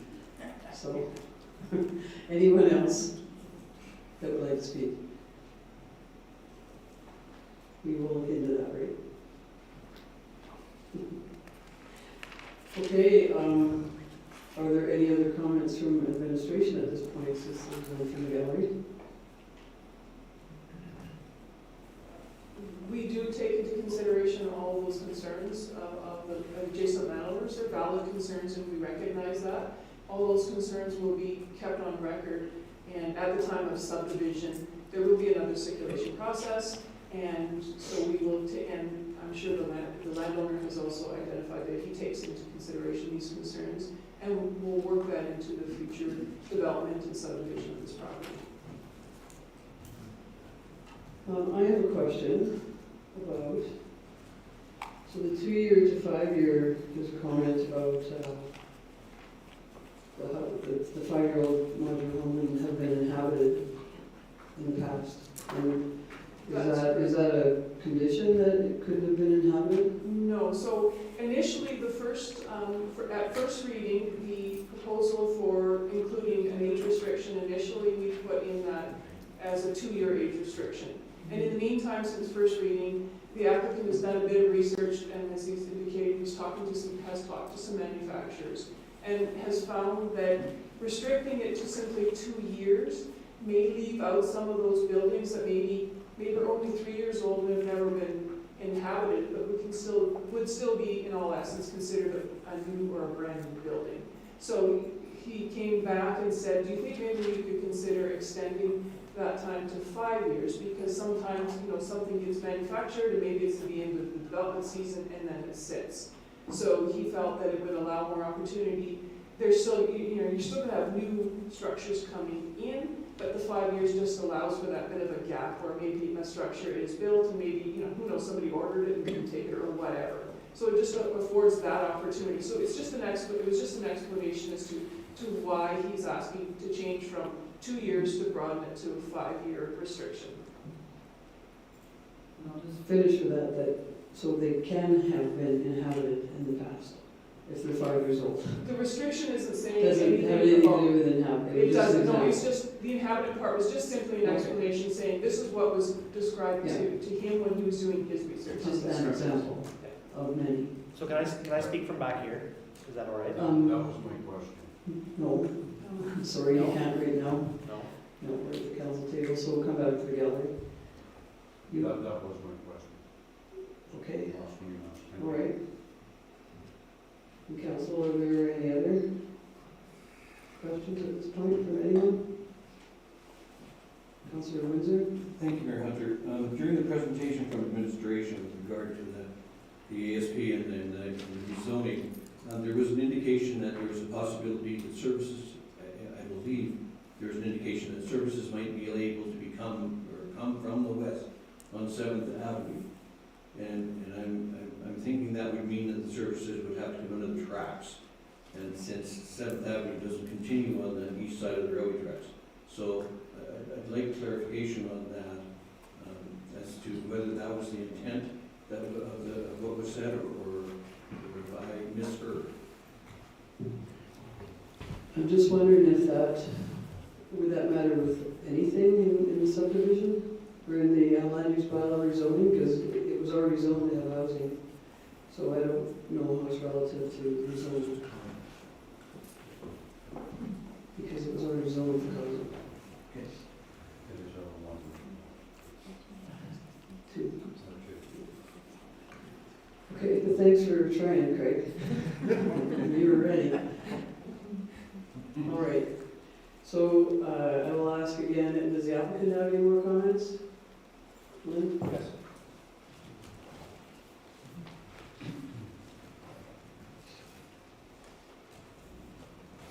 Yes. Just to clear up this 2-year, 5-year-old homes, when we met with a couple of the manufacturers, they do say at times they sit on the lot. The home would have to qualify for a new home warranty, which means it has never been lived in. So that's all I'm going to say. To all intents and purposes, it is brand new. It might be a dated 2020, but it's still brand new. Okay, thank you. You're welcome. And Mark, you said you wanted to speak again, anyone in the gallery? Yeah, do I need to get up, or can I just do it from here? I gotta Yeah, you keep it on. have to get up to that presenter's table. Or else everyone will want to speak from back there. Absolutely. So again, not trying to be ignorant about it, but from what was circulated to us, I think we got it the first week of February. We were told 2 years, and it was when I read the agenda that we're 5 again. So this is the erosion of standards that I'm talking about. We get told one thing, and then something on the back end happens. Conversations between the developer and the development authority and the realtor that I know is working with him. There's an erosion of standards that is out of the control of the people of this town. We don't know all the conversations that go on. I drove 4 hours and left the job site down by the Saskatchewan border to be here today. How many times am I going to have to do that? It's going to become a situation where it's going to be easier for us to sell and leave and tell anybody that we know to never move to Didsbury, because that's not what we're looking for. Like I said, work with me and maybe have some conversations on how to be more considerate to the adjacent landowners in one of your more beautiful communities. But at the end of the day, without a little bit of a surety that this erosion of standards won't continue on, you're not making it. If this goes through without a little bit more on paper to protect the existing landowners, there's not much reason to stay in town here, and that's all I'm going to say. And that's not the reputation that you guys want to keep. Thanks again. Councilor McCoy? I have a question probably for Tracy.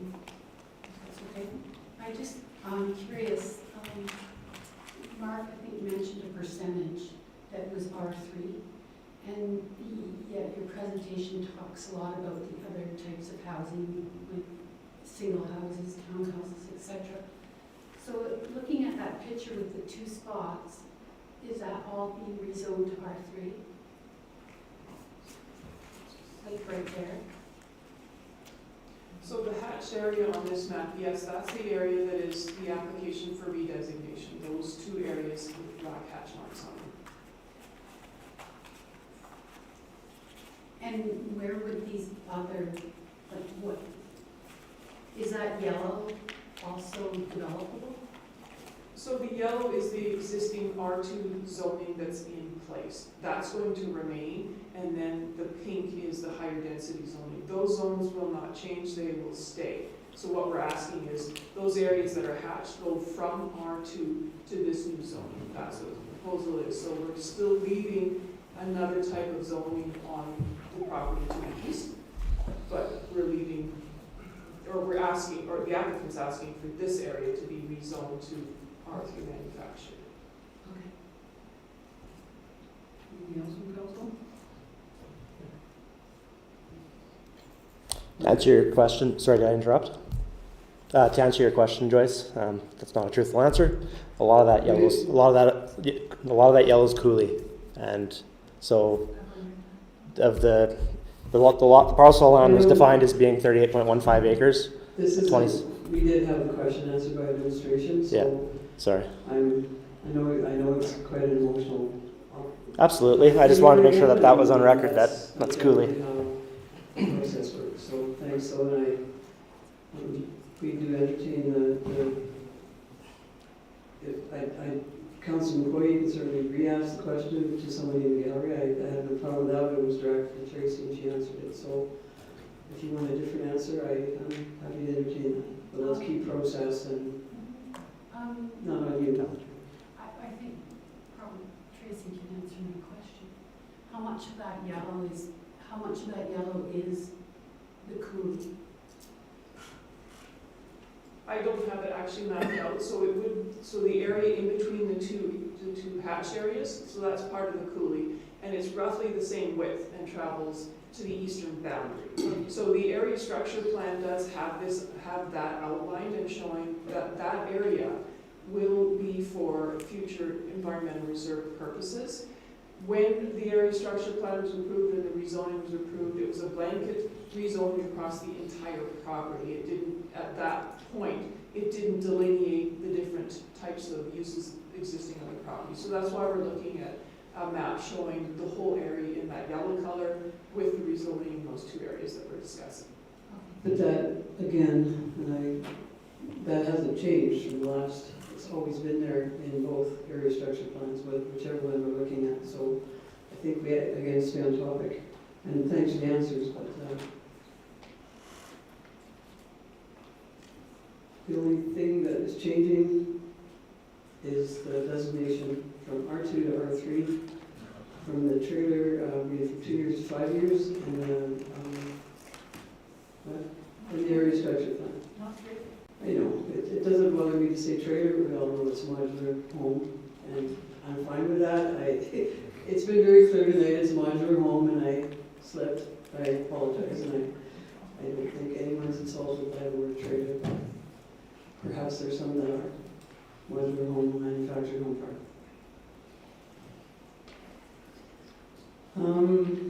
Anything else? If there's nothing else that council would like to know, or administration would like to share, or the gallery would like to ask, or comment on, then seeing no hands, or 30 seconds, or 10, anyway, 30 is a long time when we look at the clock. So in that case, and if council want any information to come back, okay, then we can close the meeting. I'll have a motion to close the public hearing. Bylaw 2024-01, you have that? It's behind you again. And thank you, everybody, for being here. Thank you very much. I'll move that to close the public hearing for bylaw 2024-01 to amend to amend the land use bylaw 2019-04 and bylaw 2024-02 to amend the Fox Hollow Area Structure Plan at 7:44 p.m. Right, and we'll call the vote, all in favor? That's carried.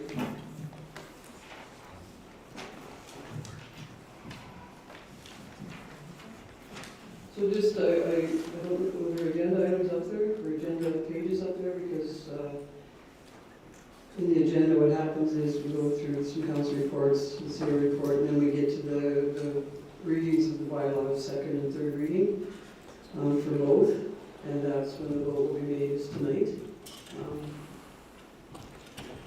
If second reading passes, then we go to third reading, and the third reading, if it passes the rezoning, the land use bylaw, is successful in rezoning and the area structure plan and trailer size is successful.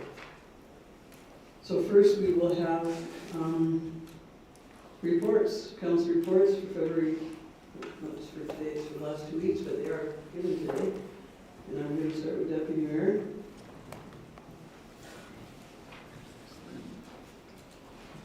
Prior to 2 weeks, February 14th, we had our municipal planning commission meeting. Also on the 14th, we had a policy governance committee meeting, and on the 26th, an appraisal summary meeting. No reports that were back from those. Councilor McCoy, thanks, Deputy Mayor.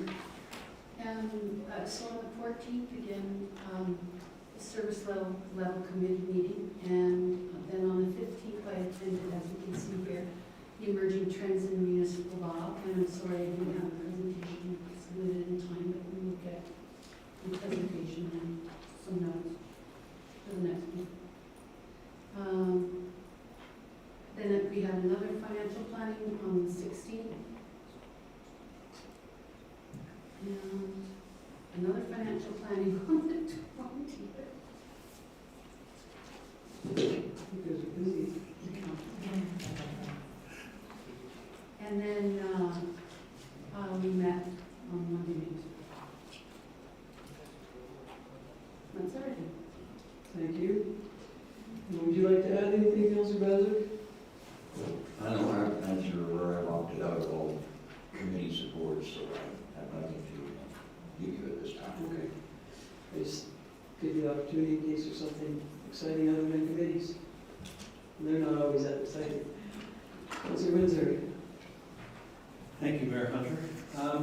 For Apartment Regional Library Systems, we were working, a group of us, to have the membership agreement.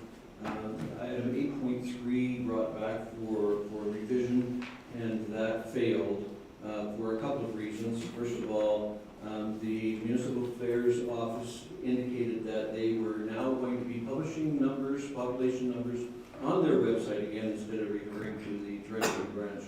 And so that clouded the picture a little bit. And additionally, some of the other members of the board who spoke, I guess, against the motion, indicated that they wanted more than just item 8.3 revisited. And so now it will be coming back to the March meeting to have the entire membership reviewed, membership agreement. And so now that will include 8.3, but the move to have just 8.3 and the membership amendment made was defeated at Parkland. There's a whole series of reports or documents that I've included in the external reports for council to look at, including the financial statement, including information about the director's report, and so that I won't talk about those things, I'll leave that, as well as the presentation that we made on behalf of council and the other members of the group to have the membership agreement looked at, item 8.3. So that presentation is in your external reports. In terms of RDR MUG, we are continuing to work with the ministry, Environment and Protected Areas, toward education and awareness with regard to the proposal for dealing with the upcoming prospective drought. To that end, we have a meeting scheduled, a Zoom meeting scheduled tomorrow, Thursday, that we're meeting with one of the ministers, actually an assistant deputy minister, and the Acadia people and special areas people that are talking about the irrigation project on the eastern boundary of the province. And so we have a meeting there to get updated on that and where that's going to fit into all of this project and the awareness of the drought. So that's coming up on Thursday, and I will have a report on that after that meeting as well. In terms of the Water Commission, there's an item in the closed meeting with regard to the Water Commission and talking about the service agreement, water services agreement. And so I will leave that for that discussion, and I expect that there will be a motion come out in the public meeting after the closed meeting with regard to the Water Commission. Thank you very much. Thank you. Councilor Moore? Yes, it has been a busy time. Valentine's Day Service Level Committee. February 15th, Mountain View Seniors Housing Board meeting, and we're working on year end. And I do have some items that are confidential that will be coming perhaps out of the closed meeting. Financial Planning Committee, we had meetings on the 16th, the 20th, and the 23rd in this 2-week period. And council agenda prep on the 22nd, and appraisal summary meeting on February 26th. Thank you. Thank you. Does anybody have questions? Any reports? I think you'll know that I've been busy with the mid-sized town mayor's caucus, and we will be having our first meeting on March 7th. So after March 7th, I will bring back a better report to the next steps in moving forward with the mid-sized town mayor's caucus, which is mid-sized town mayors that are gathering or forming a caucus to strengthen the significance and position of mid-sized towns and advocating to advance our interests in our province. So that's taken up a lot of my time, and I think it's very exciting for our towns. So I will list the questions of councillors, and we will have a motion to accept those reports as information. Councillor Moore, you haven't got a motion yet. I'll call on you. You guys always found. Yes, I did. Oh, you did too, yes. I move that council accept the council reports for February 27th, 2024's information. Thank you. I just didn't want to keep looking back and forth, so thanks for doing that. I will call the vote. All in favor? That's carried. We have the CAO report for past 2 weeks. Do you have anything to add to that, Ethan? No. Any comments? Deputy Mayor? Questions? Yeah, that's fine. This might be an okay time to ask it because the planners are here, but you may not be able to answer this, so the 1322 23rd Street subdivision that's in the CAO report here. I had a question from a person that was at the meeting, and numbers were given on lot size. Do you still have those numbers available tonight? I know I may be putting you on the spot, but if you don't, could I get those emailed? Oh, I should say this actually through the chair and Ethan. It's like you just had a casual. I just had a casual conversation. You know which numbers I'm referring to? So the average size lot and what these average, just those two numbers. If I could ask that, I don't know if I'm allowed to. No. Okay, then. Actually, I think you did just ask Tracy. I know, or Leanne for that, so. And I do believe they were in the report that was presented to NBC. I couldn't find them. That's okay, I can certainly provide you with that because the tentative plan of subdivision had some dimensions in it, and so that was how the area was calculated. So I can certainly provide that information to you in an email. I don't have it here with me right now, but. No, would be fine, thank you. Yeah, so, I mean, and as indicated, I'll send it to all councilors so everybody understands what he's asking about, so you can see what he's looking at. So I'll make sure and see that it goes, when I send an email, that everybody has that opportunity to see what we're discussing. Are there other questions, comments? I really just have to say how, back to planning, I really appreciated the report. I always do appreciate it, they just keep getting better and better, but to actually put the drawing of that subdivision in was really big points for that. So thank you for that. I think it's good for everybody reading the agenda to see all that's going on and physically see that. And well, filming is coming again. We're happy to see Winona back. Even for the last hurrah that maybe they won't let happen again. But thanks for the report. I'll have a motion unless you have a question. Okay. Just looking through the chair, if I'm correct, this drawing of this development or subdivision, that's where the old 50 was, correct? Through the chair, so it is up on the screen, and that's for the subdivision that Councillor Engel was asking about. So that's the tentative plan of subdivision for the subdivision on 23rd Street.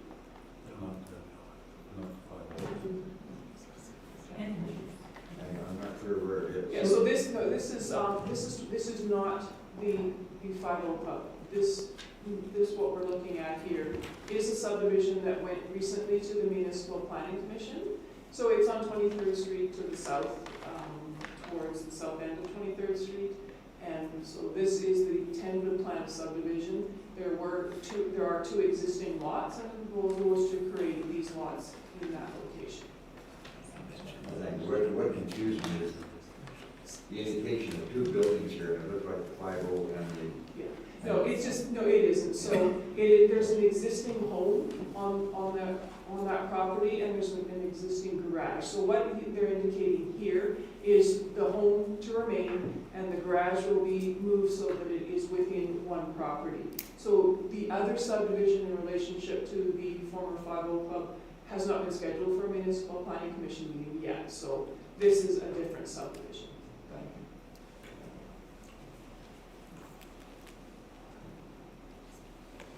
Lori, anything else? I'm just really getting, Councilor Moore, go ahead.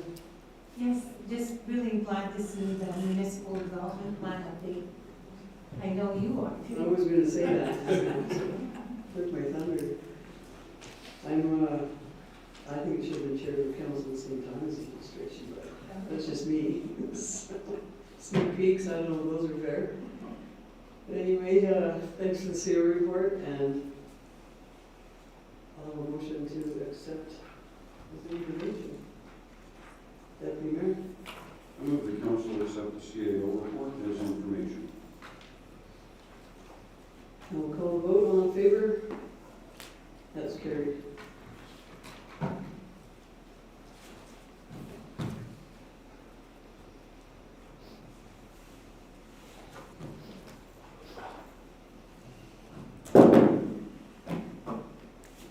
Item 7.1, bylaw 2024-01, portion of Southwest 18-31-2-5, amending land use bylaw 2019-04. Are there any comments, questions?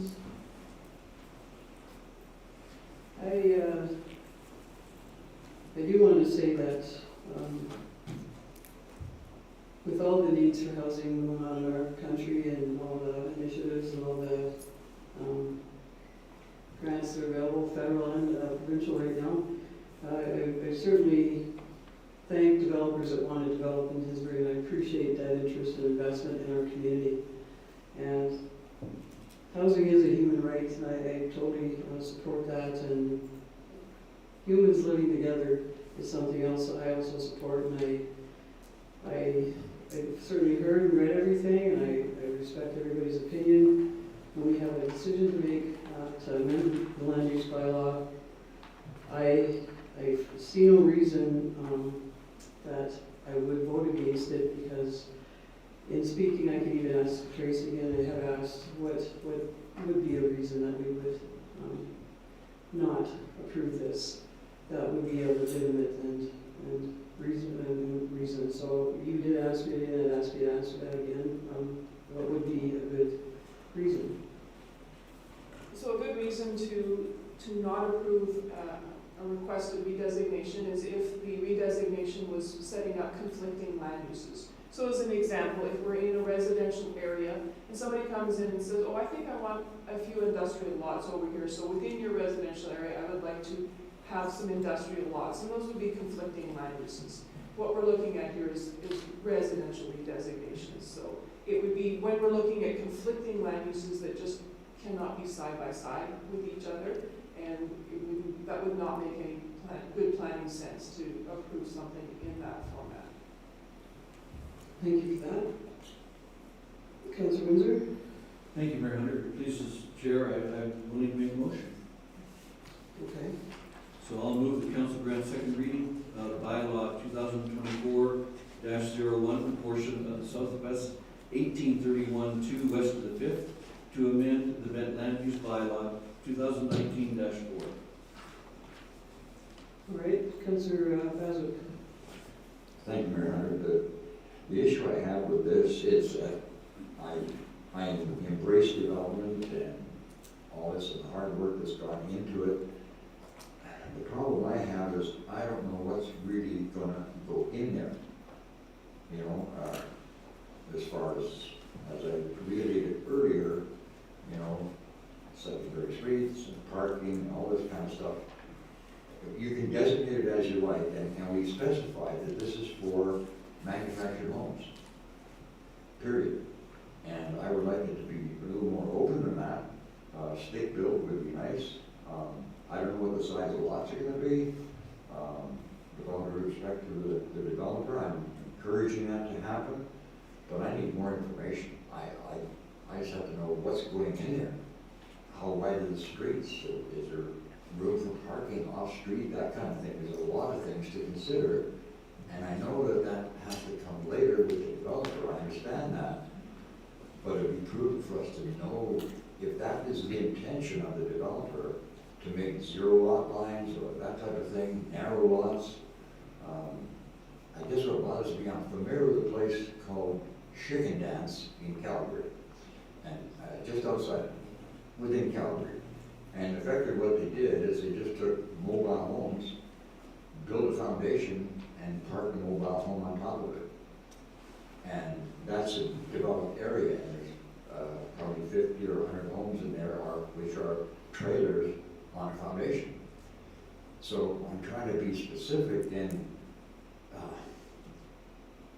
determining exactly what we're going to look at from a developer's point of view. I'm sure they're doing an excellent job, and we need it, desperately we need it, but not enough information for me to really move forward. Thank you. Thanks for that. Anyone else? Councillor Windsor? Thank you, Mayor Hunter. I'll speak as to why I'm going to vote in favor of this, and that is because I don't see a legitimate reason to turn it down. I think that I hear the concerns, and I understand the concerns. Certainly where I live, I know exactly what those concerns are. But I can't see a reason why we would turn this down and turn away the developer from doing something that I believe is positive for the community. All right, thank you. Anyone else? I'll call the vote on second reading to amend the land use bylaw 2019-04. All in favor? Opposed? That's carried. Mayor Hunter, if it pleases, I'll do the next motion as well, and I'll move the council grant third and final reading of bylaw 2024-01, the portion of Southwest Section 1831-2 west of the 5th, to amend the land use bylaw 2019-404. Last question or comment? We'll vote on third reading. All in favor? Opposed? That's carried.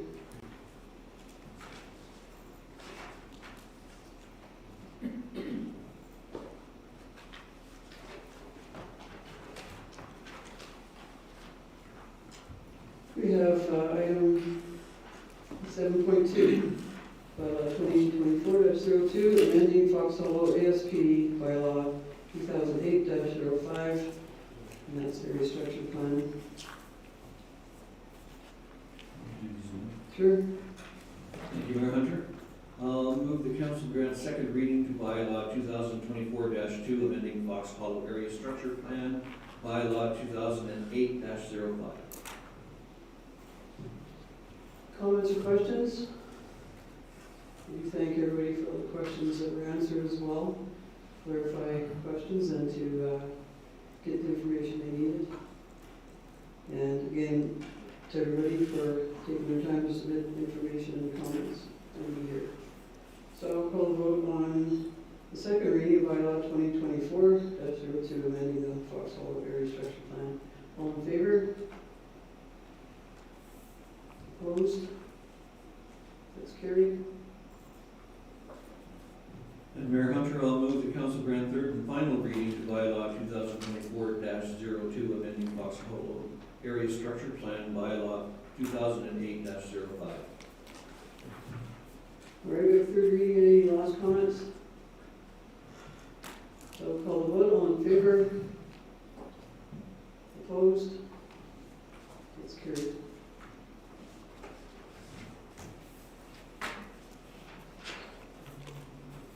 All right, we have item 7.3, the reserve policy, FIN 007-24.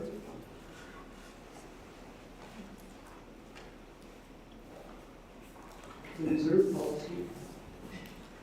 Councilor, I'm going to say something here though, first. Because what I'm going to say is, we've all read the RFD. So do you have any supplementary information or highlights that you would like to share? I'm going to say it to you too, when your time comes up. Go ahead, Councilman. No, I'm just gonna say, we worked really hard on this, and all the questions have been gone over thoroughly. I think Councilor Windsor would agree. So I'll make the motion. I move to transfer the excess funds of $297,132.73 from the solid waste reserve to the water reserve, leaving a balance of $50,000 in the solid waste reserve, which is enough to replace half of our outgoing bin. So that's the first motion. Are there any questions or comments on this?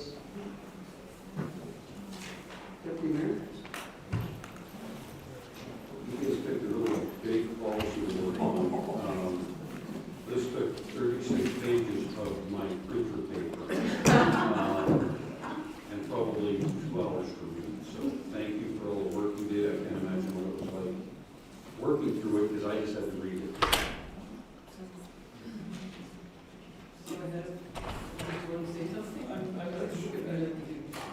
Thank you, but I think, like, some of it has to be given to administration and their tolerance of us and all of our questions and queries and pauses and hesitations. We did put a lot into it, but there was a lot of reception as well. So I think that there's more than just the committee that was involved in this. Great. Yes, I can't imagine how you kept track of the strike-throughs. Just keeping track of the strike-throughs would have been something. If I may, the strike-throughs were actually by background colors. We had 3 background colors, so we keep track of what we were doing. So, yeah, it was a really good exercise. And anything else? Because I think this is one of those examples of the effectiveness of good committees at work. Our chairperson Moore and Councillor Windsor and Councillor McCoy. I'm just very impressed with the work and the outcomes, and great work on that. On this one, the only thing I'm going to ask is, when will we see how that affects the reserve? Very quickly. We're going to affect it right now. Yeah, but to come back and show will that be with the fourth quarter? I guess we'll see all those reports that they come in, right? Like the before and after, because Yes. I'm really pleased that we continue to fund the water reserve based on East Water Reservoir that we're needing to build. So there is a motion to transfer that money to the, you're transferring it to the waste reserve. I was on the wrong motion. Oh, solid waste to the water, yes, okay, got that. All right, so any other comments? But thank you for all your work on that. I'll call the vote, all in favor? That's carried. And I meant the hard work definitely included administration. They had immense patience and such hard work. In fact, even over a weekend, she was working on it when our time crunch got short before this.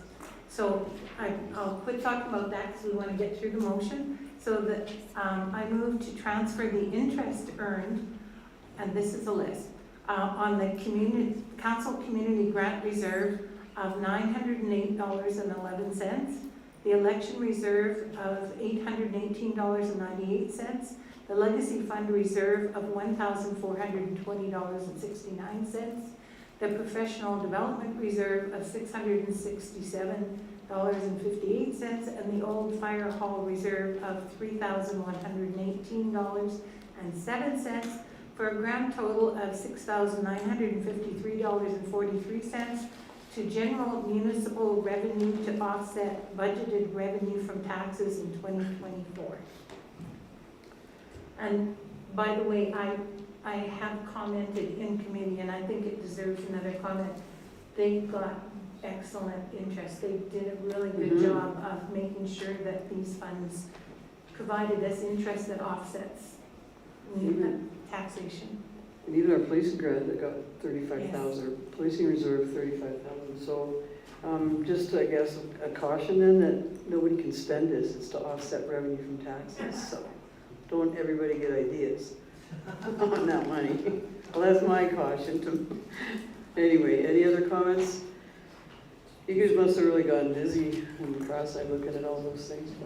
Yes, go ahead, I Councilor. wonder if council wants an explanation as to why we're doing that, and that is because these are the interests only on those interest-bearing accounts, and they are ceiling, and so they shouldn't grow past that certain area or that certain plateau by the interest, and so that's why we're suggesting the interest be moved to the general revenue to offset tax out of those that have a maximum. Great, good idea. Any other comments?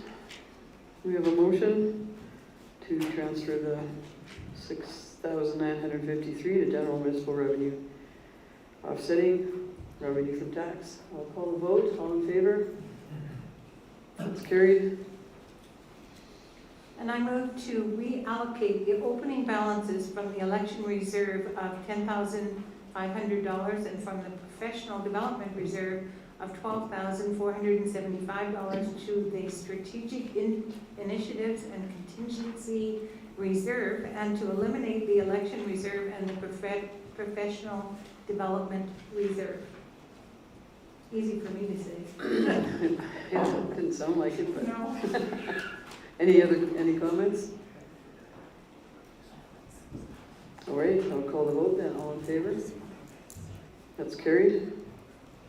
And finally, ta-da, to approve FIN 007-24 reserve policy as presented.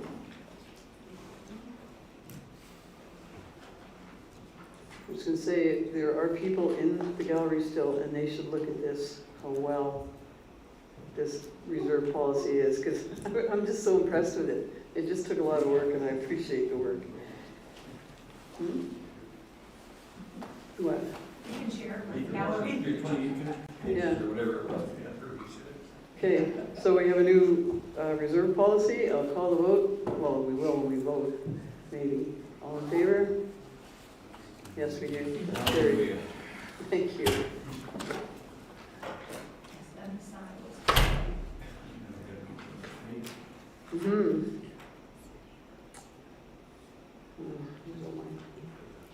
That was was a long one. We still got more here. Oh, gee. I know, but I got some more papers still. We are on page 113, Disbury Art Banner Program.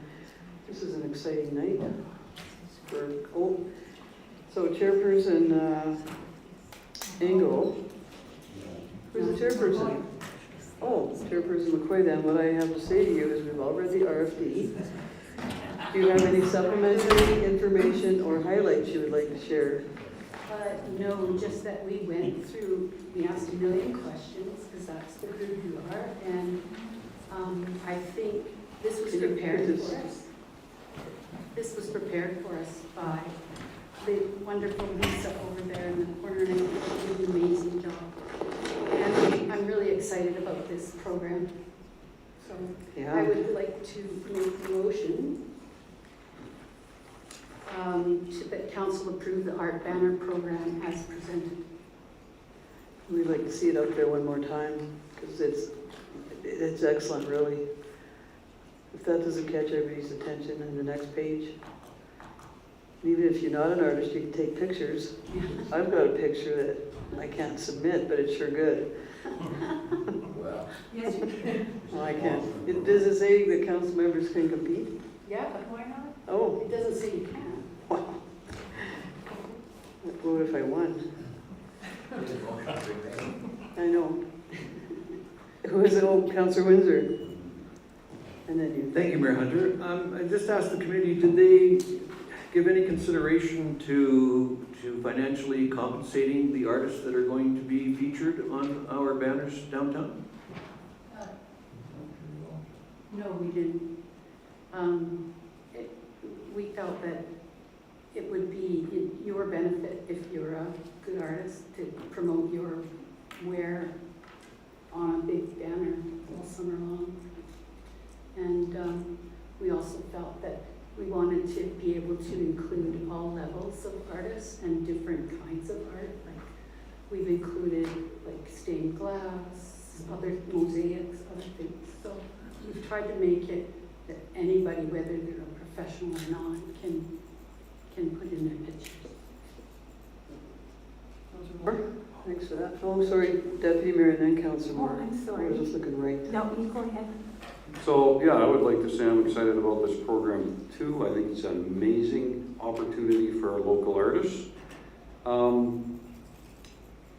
Is there any additional costs associated with doing all of these individual banners, the printing? And if so, have we allocated enough funds to do that? So I'm talking to Nicole before she probably gratefully went to Cuba for some time. Well deserved in this cold weather. And the only thing we've limited this time is the number of banners that we will actually be committed to. And that's because there is a setup cost with the printer to print each time. He's got to charge setup. So we're looking at less than just everybody gets their choice. And I guess we would come back to council if we had an exceptional response and wanted to do more. Thank you. Thanks for that, Councillor Moore. I think since it's, one of the bonuses is that you get a banner, like your own banner, and there will be promotion and the artist is going to certainly have a prominent place on our website and in our yeah, thank you. Well, and on the streets, of course, too. But it will be quite a thing, and the promotional thing about them, the bio and that sort of thing would be on the website. Excellent. Councillor Bazick. thank you, Mayor. My question would be, have we done some research to find the material we're going to print these banners on so they last more than a season or two, kind of thing? Because you can get flags that'll retain their color for a long time. I believe Nicole has talked to him about this process, and because they'll be multicolored, it might vary, but that will be something for sure that when Nicole comes back, we'll get confirmation. Okay, thanks for those answers. Gotta say, I'm not gonna miss those banners that are up, although they're beautiful when they went up the first time, the museum ones with the door and the car and the downtown car. But they've certainly done their time, and they've got a lot of value. And what brings that up too is that this is a 5-year plan, so it might be a little more costly, but it's certainly a good investment for our community and for just showcasing our local artists. So we have a motion, and again, my notes were that this is just another example of the great work a committee can do. And I don't know how many meetings, you probably said how many meetings it took you, but, well, it's in the RFD how many meetings, I just didn't count them. So thank you for all that hard work and putting your heads together to come up with a great product and promotion. I will call the vote. All in favor? That's carried. We have item 8.2, current salary grid recommendation, and chairperson, my comments are reiterated about any supplementary or information or highlights. Actually, yes, we were told when we looked at the salary grid that salary grid should be externally reviewed between 3 and 5 years, and our last one was completed in 2017. Although every cost of living adjustment amends the entire grid, and HR updates it for new positions at market value or upgraded credentials. We were told that the salary bands that are in them were the approach that was common at the time, and locations within the salary bands could be utilized for various positions within the organization wherever the compensation levels fit. So as it says in the RFD, an external salary grid review would compare our current salary levels for each existing position and would make recommendations for changes based on what similar municipalities are utilizing. And it would probably be completed in late 2024 for implementation of recommendations in 2025. So an initial RFD process would take about 6 weeks, and that wouldn't cost anything, but it would just time. But this is something that we found what became a bigger conversation, and so the committee felt that it would be more appropriately had with all of council. And so our recommendation is to refer the salary grid review to the committee of the whole. All right, any questions or comments? Thanks for that. Councillor Moore? Councillor Windsor? Thank you, Mayor Hunter. At the committee level, we came to, there were a multitude of different points of view with regard to this. And essentially, when it came down to it, the only thing that we could come to consensus with was to send it to the committee of the whole, because we think it's a much bigger picture than just what the committee can handle. And it needs to be an input by all of council, not just the committee. And so that's why we're making that recommendation.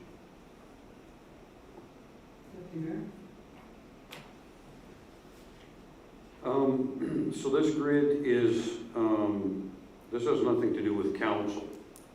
It's nothing to do with, it's an administration salary grid that we're looking at. Okay, staff, I just want to be clear that we don't look at our own salary. Okay, thank you. We do, but not at this point. Next year, 25. Any other comments or questions? So we'll call the vote. All in favor? That's carried. Thank you. We have item 8.3, Fire Department water consumption. You want to make the motion? I'll move that council accept the report as information. It's brief. I feel like there's something that should be added because it's so brief, but that's Councillor Moore or McCoy.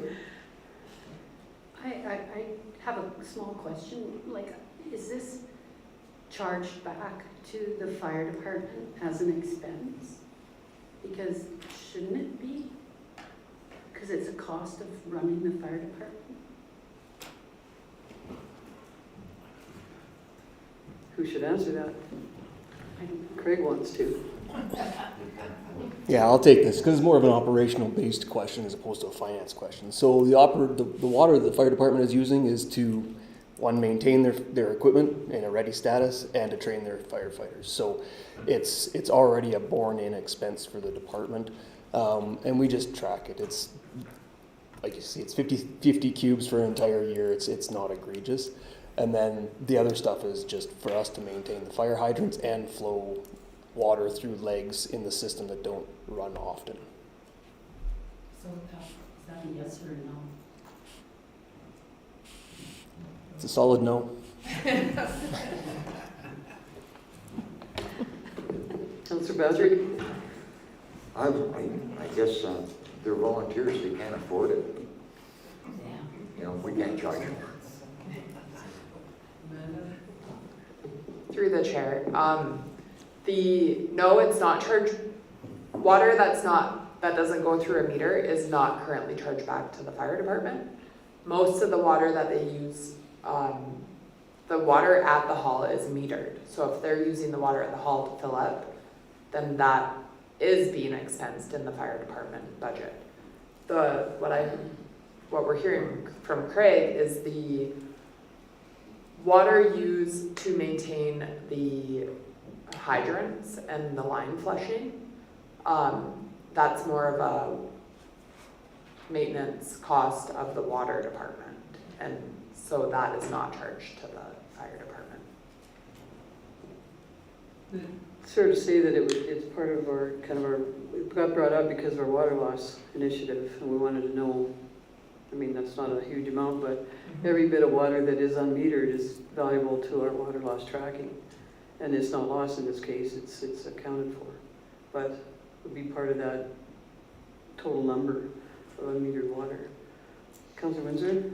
Thank you, Mayor Hunter. And it also becomes important when we're talking about water use coming from the commission and reporting back to the commission for the governance committee and the technical committee so that we can ascertain where the water was actually going.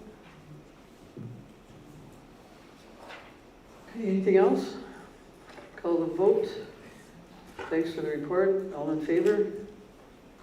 That's carried. We have item 8.4, setting of committee of the whole meetings. I'm going to suggest the third Tuesday because it's consistent and we don't have to come back and forth on them and wonder. But go ahead, and I just say that because maybe you want to make that motion and maybe you don't. No. I comment.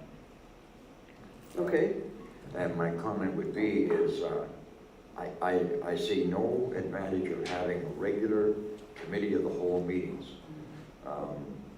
I think if something comes up that's strategic that we need to get together and talk about, that's fine. But on a regular basis, it's just, it's, to me, cost prohibitive. You get 7 people plus administration in there, and the cost per day to do that is just too much money. So I would vote against this. Thank you. Councillor Windsor? Thank you, Mayor Hunter. I'll move the council set the third Wednesday at 5:30 as a third Wednesday? Tuesday. 5:30? Tuesday? Third Thursday. Tuesday. Sure, that's Yeah. fine, Tuesday. As a recurring monthly committee of the whole meeting until their business has been addressed and thereafter when business arises. Other comments and questions? Councillor McCoy? I'm just curious, like based on Councillor Baswick's explanation and my understanding of the cow is that it gives us the opportunity to discuss things like we can't discuss in regular council meetings. And didn't we identify a bunch of stuff that should be done that way? Mm-hmm. So it's important that we have regular scheduled council meetings. So is this like a permanent thing, like this would be the third Wednesday of each month? Tuesday. Or Tuesday of each month?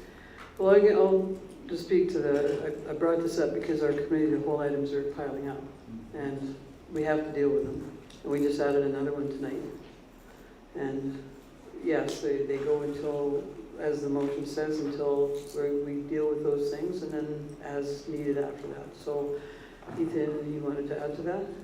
Yeah, and just to clarify, there's a little misunderstanding. This isn't the old P&P committee meeting. This is a specific committee of the whole, only to deal with those items assigned to the committee of the whole by motion of council. And so we'll only be needing to work on those items assigned specifically to them. And when they've addressed those items and pushed them back to council, then they'll stop meeting until such time that more items are assigned to them. So similar, it'll function similar to the other committees. They'll participate based on the work that is assigned to them by council. And they're virtual too, so it's, Councilor Moore? Actually, that's what I was going to ask about, because the motion did not say it was Yeah. virtual, and I would not vote for it if it wasn't virtual. And if one or two people are virtual and the others are here, that doesn't make sense either. Either we're all virtual or we're not. So if it's a virtual meeting and only until the business has been addressed, I can support it, otherwise I wouldn't. Number 2 says virtual committee of the whole. It does, but it's not in the motion. You're right. So do you want a friendly amendment to that? Sure. Sure. Council said virtual COW meetings for Tuesday. There's Tuesday. 2 hours, yep. Until the business is been. Yep. Isn't that what it says? Yeah. Deputy Mayor? So we've talked about this in the past, and I've always been uncomfortable with setting it because of our committee structure. As long as there is an end date, I can support it, because we would call a meeting to deal with those items. But I don't want us to start piling items in there because we have a committee. So that's my concern about not actually setting an end date, just saying until they're finished. I think if we add items, this can just continue on. So it's a tough one for me, but if we're looking at 3 or 4 items, I'm okay with it to get through those. And then if everybody does their homework and is prepared coming into those meetings, we might just have 2 to get everything done. Councillor Bazic? Thank you, Mayor. Unfortunately, from my point of view, I see this moving forward like the previous policies and procedures, where we had pages and pages of stuff, and we kept adding it, and we never got any of it done. And I see us having a committee of the whole, and then the next time they're going to add stuff, however pertinent or frivolous it might be, because that's what happened with the policies and procedures process. So yeah, I can't do this on a regular basis, and we talked about that. And now you've changed your mind, and I'm sorry about that. Anyway, I said I couldn't do it without an end date. We have a motion. Do you want to read that again? Or did someone else have a hand up? Just wondering about the ending. Was that? Well, I was going to have the motion read back because we put the virtual in there. And what this said is that when business is and has been addressed, and thereafter when business arises, is that? Ethan? And the intention of that wording, when business arises, meaning specifically that council assigns the committee the whole business to. So that's Yeah, we have to assign it. Yeah, that's, so really council's the master of when their business ends is if you stop assigning them things to do. Right. Last comment, and then we'll vote. So, yeah, then that is what we talked about, and it's the end date that is my concern. I don't want to schedule a regular meeting and then not have an end date. I would rather just schedule committee of the whole meetings as we need them, not as a regular thing. So I would support continue like we do with committee of the whole, but I can't justify just a regular meeting. I prefer to schedule them as needed. That's all. But the motion is the third Tuesday. Do you want an end date until, so there's 5 items on the committee of the whole right now, when those, but you have the 5 in handy? I know there was the pedestrian connectivity plan, yeah, the service level plan, the JUPA, tonight was the salary grid. So to deal with those 4 meetings, we set them for the 3rd Tuesdays, and when those 4 are done, we might be done the first 3rd Tuesday. But we identify, if you want a friendly amendment, Do you want to list all 4 of the things and say? a friendly amendment to say to deal with these 4 items. Okay.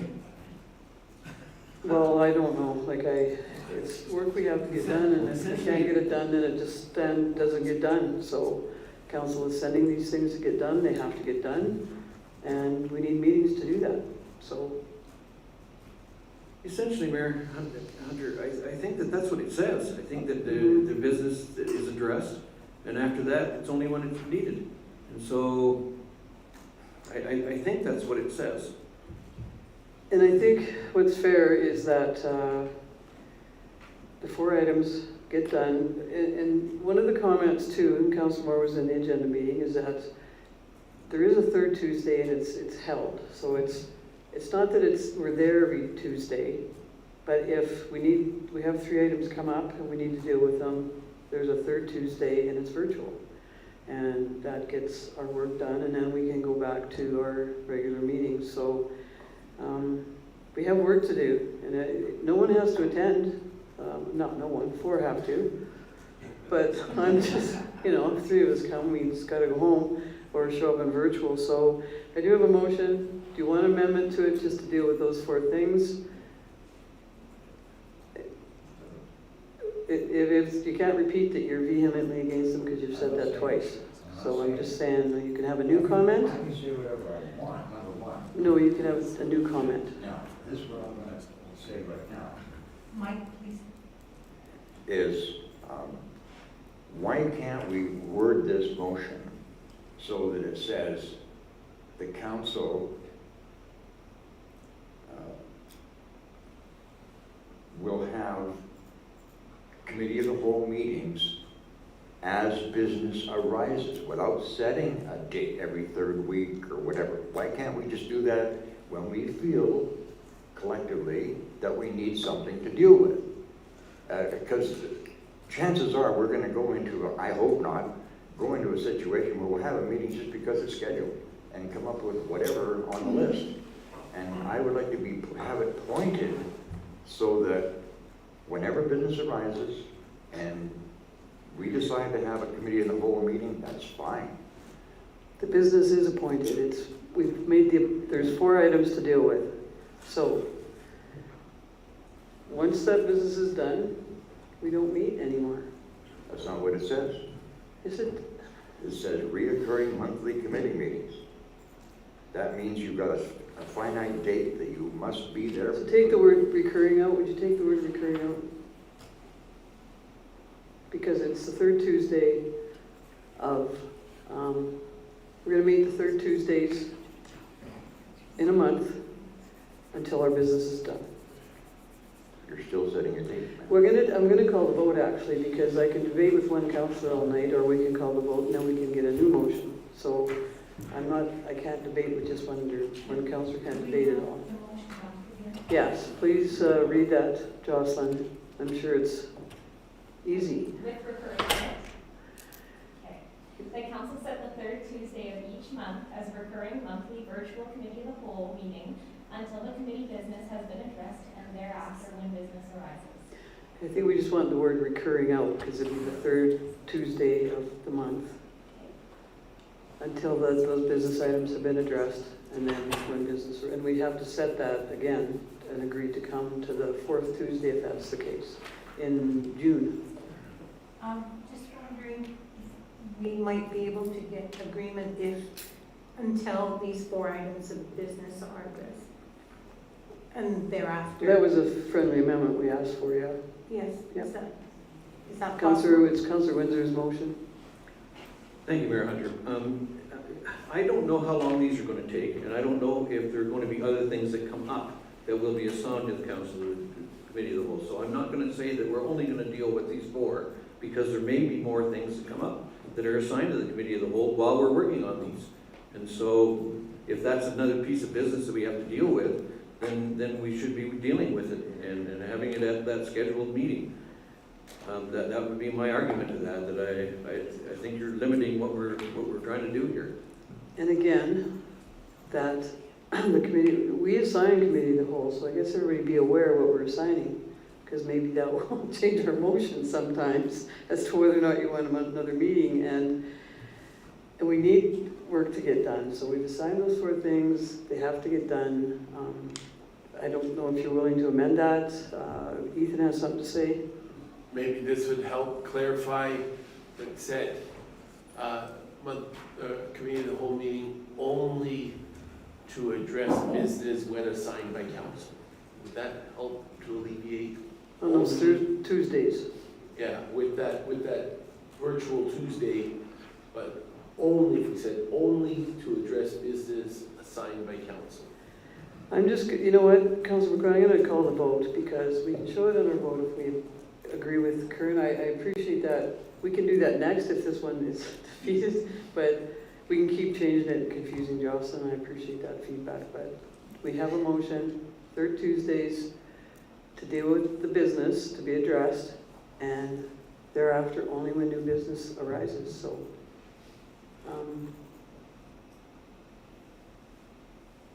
I will call the vote. All in favor? Opposed? Oh, no, I know you wanted to say something. I knew you wanted to say something. I didn't think you were voting twice. No, thank you. I'm just curious, what if we remove monthly? Because that makes it sound like we're having them every month. And I think it's more a pointer that says we're going to have them on the 3rd Tuesday if we have to have them, but we're not committing to one every month. So if we just took out monthly, because then you're just saying that monthly committee of the whole meeting until their business has been addressed, and thereafter when business arises. And you're not saying monthly, you're just saying for this next one, it's the 3rd Tuesday.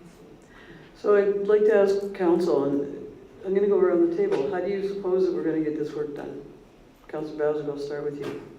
Where would you like to do that?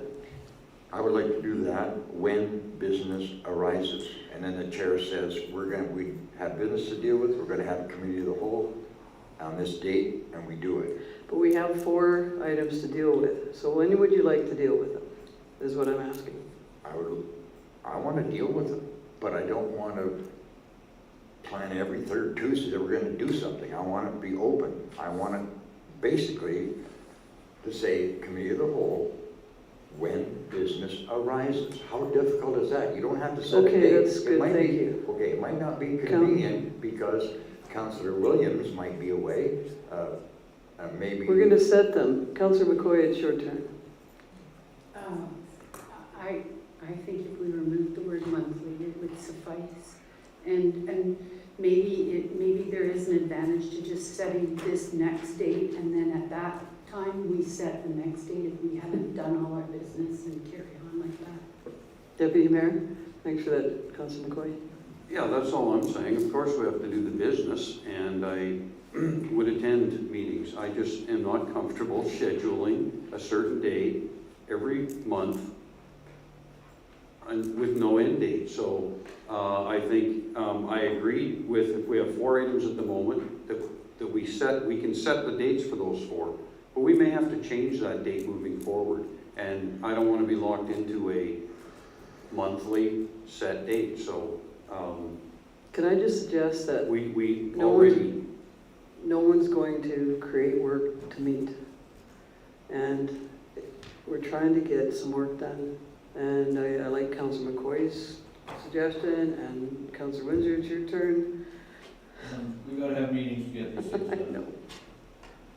If we don't have meetings, we're not going to get them done. There's 4 items on the docket right now. There's going to be more. There's no doubt there's going to be more. So I'm a scheduled person. I like to have my days planned out, and I would appreciate the schedule, but whatever. If it doesn't fit in my schedule, I just won't show up. Councillor Moore? I rather liked the CAO's suggestion for the motion. I don't want to have them scheduled to carry on either, but I do want to get the work done, and definitely I will be there, and I appreciate the virtual. I just wonder where everybody's reading into this, that they're going to carry on forever.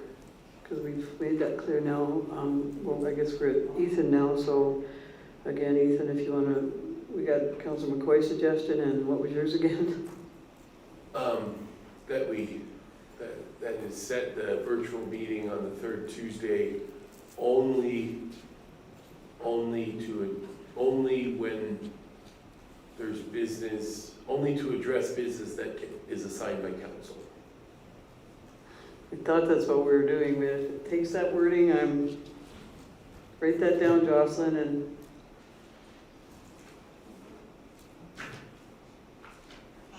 That council set the third Tuesday of each month as a virtual committee of the whole meeting, only to address business that is assigned by council. what else would we address? There's a question. What else would we address? So that's clear? Does that satisfy you, Deputy Mayor? Well, who's going to make that motion? Councillor McCoy? Can I make a different one? I'm going to spend about I'm going to say, 8:46. that council set March 19th as the next committee of the whole meeting, and if more are required, we will schedule. Just say March 19th. Period. You want to read that one back? Erase everything else. Yep. Moved by Councilor McCoy to set a committee of the whole meeting for March 19th, 2024. Would you like 5:30, that one says up there. Virtual. a virtual, to set a virtual committee of the whole meeting. Can we check our phones for scheduling? The sidebars that have been going on, I'm going to just watch them tomorrow night, actually, or tonight or tomorrow. But thanks for that motion. I will call it yes. May we check our phones for scheduling? No. Because we're going to set the third Tuesday, and that would have been March 19th in your calendar. And actually, why don't you? Because I think we've gone around the table enough that everybody deserves that chance to check your schedule, because maybe it doesn't work for 3-4 people. I don't know. Was that one of the possibilities for budget? Probably.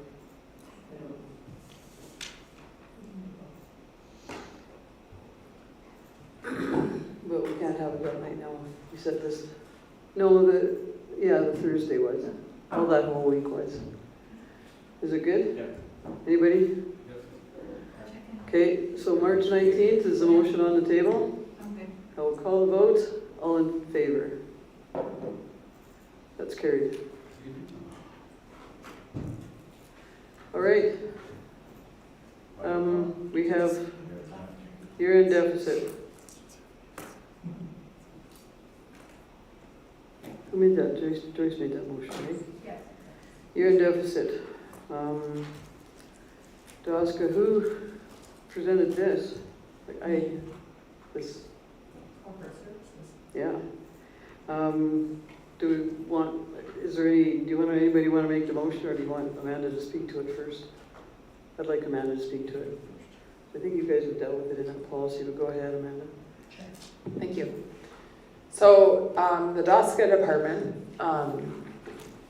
which is before and after school care and runs the summer fun program, it has a reserve for the purpose of funding a year-end deficit. Now, in the case that the reserve balance is not large enough, then what we do is, because this is a break-even department, which funds itself with the fees charged to the people attending the program, pay for all the costs of those programs. And so much like the water and wastewater departments, it needs to break even at the end of the year, come down to zero. And in that way, it doesn't impact taxes at all. And so in 2023, we're seeing a deficit of $33,454. And we do have a DOSCA reserve available, but it's only has a balance of $11,271 and change. And that leaves a balance of $22,183. So we've done this in the past. It's how the department's been run for many years. But what I'm recommending is, first of all, funding the deficit with the reserve that's available, and then funding the remaining deficit with what we call an internal loan or internal borrowing, with a plan to make up that remaining deficit in future year or years through lowering future costs or increasing future revenues. And so I believe that kind of explains it, but I know that's kind of something that we haven't seen very often, so if you have any questions, I can answer them. Councilor McCoy and Councilor Windsor? I'm just curious, the salaries went up like almost 29,000. Is there a reason for that change from the budget amount? Well, yes, so this is actually an area where we noticed that the budget wasn't high enough for what we have staffing resources for that department. And the reason being is that daycare workers receive a top-up from the government. So what wasn't budgeted was the top-up, where there was revenue budgeted for the top-up coming in, but not the expense going out. And so that's the reason for that salaries and wages deficit. Now, another option is not to create an internal loan, but fund the deficit just not fund the deficit. And what that means is it's taking away from your general surplus that's generated from taxes, which would go against kind of how the department's been operated over time. Does that answer your question? Mm-hmm. Councilor Windsor? Thank you, Mayor Hunter. I'm in favor of doing this. I am in favor of doing an internal borrow to cover the deficit that isn't covered by the current reserve. However, the policy that we just passed requires that a document for internal borrowing, documentation for council's decision must include a written plan to return the funds to the reserves in a period that is short-term in nature. And I don't see that plan here. Mm-hmm. Should have had that first. Got them backwards. Do you want to respond to that, and then Councilor Moore? No, I agree. I wanted to get these surplus and deficit conversations in front of council because it impacts the year end. But just the timing of it, the department head is away, so that plan hasn't been developed and may need a little bit of time to do that. So. And we can't do it at committee of the whole, so. No, it needs to come. Refer to the committee of the whole. Let's do it. Councilor Moore, does that answer your question? Well, it does. It doesn't answer my question as to how we're going to deal with this. Yes. Because I'm in favor of the internal borrowing. There needs to be a plan to pay back. Do you want to answer that, and then Councilor Moore wants to speak? Well, ideally, council would agree to fund the deficit sometime in the near future, so we can close out the year end. And so, ultimately, it will be some sort of plan related to DOSCA to be able to do this. So it could include, part of the motion could be to bring back the plan to approve, but that's not quite following what the policy says. So I'm not sure how to answer that. Councillor McCoy, and then, Councillor Moore, and then Councillor McCoy, and then Councillor Windsor has another question. If you recall, everybody hadn't thoroughly read the new reserve policy. There is a special spot for DOSCA and the internal borrowing within our reserve policy. That because of the back and forth borrowing that has traditionally happened, sometimes it makes extra and sometimes it's in deficit.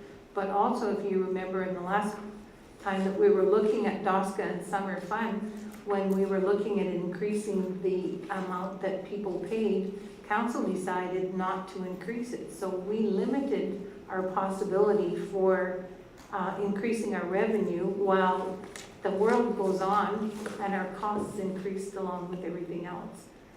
So that, don't have a solution, but that's how we created the problem.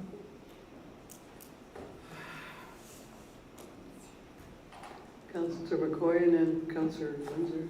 Just through the chair, I'm assuming that for the 2024 budget, you caught that error in your ways and increased the expenses.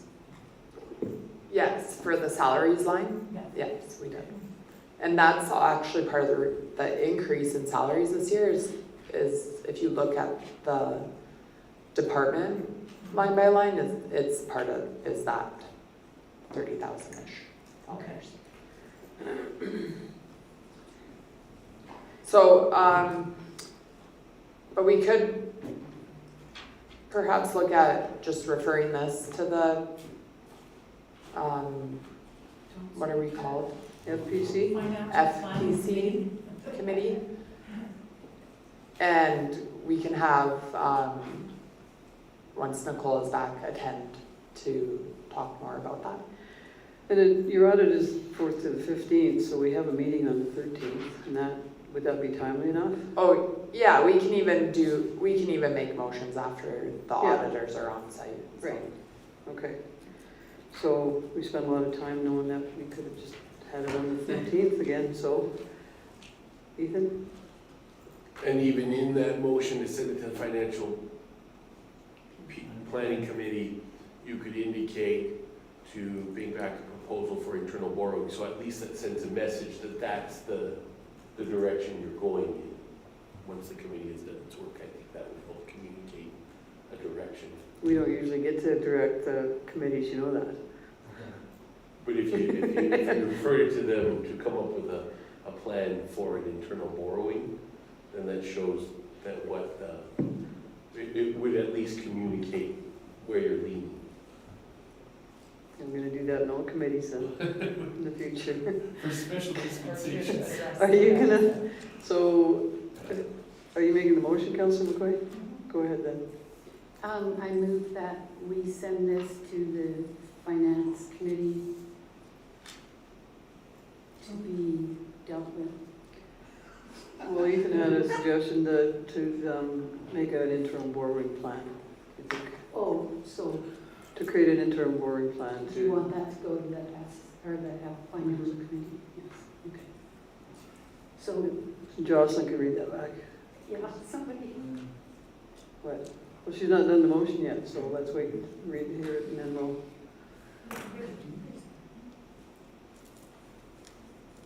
Sorry, I just have a follow-up question. Go ahead. Chair. Do you want it just for the DOSCA reserve, or do you want an overarching plan to be used for all future? For all internal borrowing? Is it just DOSCA? DOSCA's the only one that has that in the policy. Specific. That's a good question.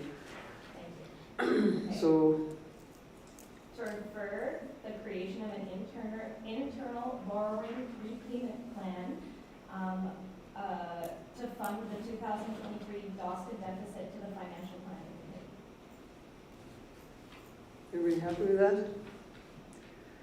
Call the vote, all in favor? Oh, I was supposed to let you speak to that, but you voted. You can deal with it at that financial planning committee. Because it's 9 o'clock. Setting of next budget meeting, 8.6.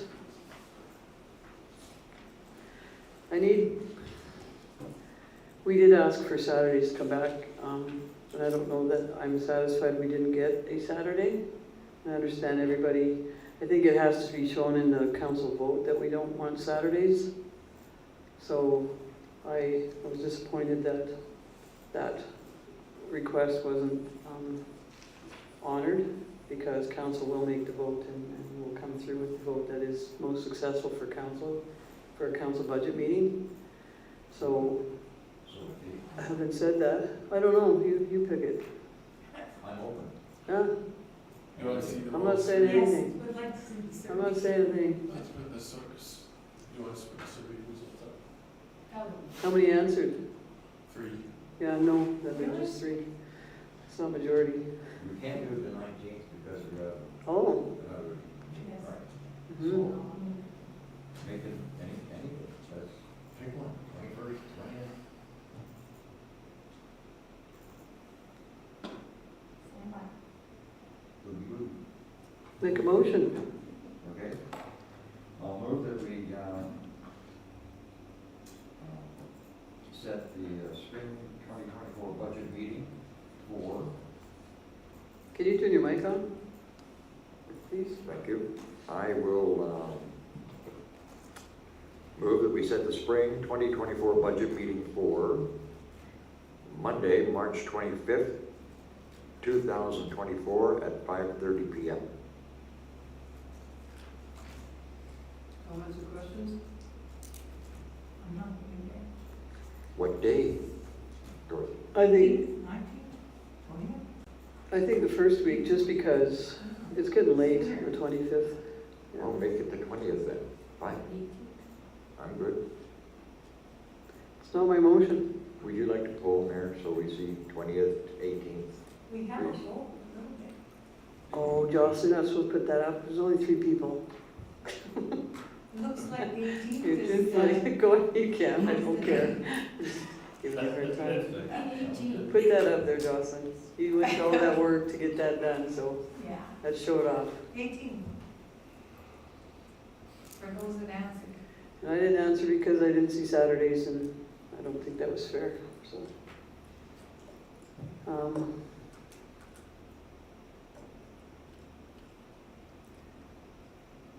Pick another day, I guess, because 25th is out. Why don't we poll, please, polls? Well, how many want the 20th? All of it, if you don't want it. Well, no, I'm not, no, you can't do that. Sorry, you can make the motion and then let's just make the motion. Why can't we just discuss it and say, well, how many want the 20th? How many want the 18th? How tough is that? Because we had a survey out, so I just would like the motion. So if you want to say the 20th, go ahead. Wednesday, May 20th, Okay, let's March do it. 20th. The Do it meeting's a little again. late. Recommendation to set the spring 2024 budget meeting for Monday, March 18th, 2024 at 5:30 p.m. Okay, Monday, March 18th. Anybody want to check the calendar? No, No? no, I'm good. I don't want to check my. I asked if somebody wanted to check the calendar. I want to check the hockey score. And we're gonna be here right till 10, just so, just I to know. drive everybody. Monday, March 18th, all in favor? That's carried. Great. We have year-end budget to actual reconciliation, utilities department. Sure. I move the council accept the solid waste year-end reconciliation as information. What? Just a minute. Find my page, sorry. What page is it? 127, 126, 127. Oh, there it is. But there's 3 motions there. Okay. That's what I was thinking, you're missing 2. I was just trying to speed things up. I know. Okay. Thank you for that. I move the council approve to transfer 2023 water department surplus of $51,745 to the to the water reserve. Do we want 3 separate motions? Mm-hmm. Okay. Comments on that? Call the vote, all in favor? It's carried. And to approve the transfer of 2023 wastewater department surplus of $88,465.70 to the wastewater reserve. I'm really looking forward to seeing these numbers coming back, Amanda, you know that, right? Because it's just coming up, those reserves for the water. Call the vote, oh, we have a question? No, just comment that this is in concert with our new policy that we just passed. Good. That's why she put it after the policy, because it's right in line. Call the vote, all in favor? That's carried. And to accept the solid waste year-end reconciliation as information. Any comments, questions? Councilor Windsor? Do we need to have more detail in that? So that if we're going back to refer to this motion later in some time down the road, and we want to know what it was all about, then if the motion had a little more detail, we wouldn't have to search for the RFD to find out what it was. What kind of detail would you like?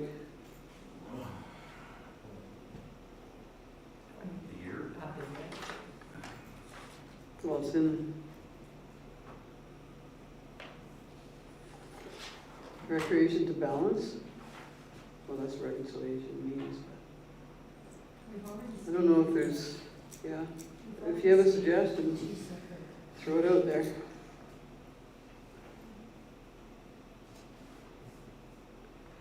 Five, four, three. I don't have a suggestion, we keep talking about Making our motions more explicit so that we have the information we need in the motion. Yeah. And so I'm just trying to bring that to the attention, and I would have to take some time to think about what the motion might be to do that, because it would be probably long and. So is it even a budget reconciliation? Like reconciliation could be just that your solid waste got picked up like it was asked to be picked up. So budget reconciliation? Okay. Budget to actual reconciliation. You were just holding that back, Amanda. Budget to actual And reconciliation. And I would agree to add the year, 2023 solid waste. 2023. 2023, budget to actual. As information. Is that satisfying? Yes, thank you. So can we have it read back? Yes. Jocelyn's ready to do that. Moved by Deputy Mayor Engel to accept the 2023 solid waste year-end budget to actual reconciliation as information. All right, thank you. Call the vote, all in favor? That's carried. And we have item 8.8, year-end operating budget surplus.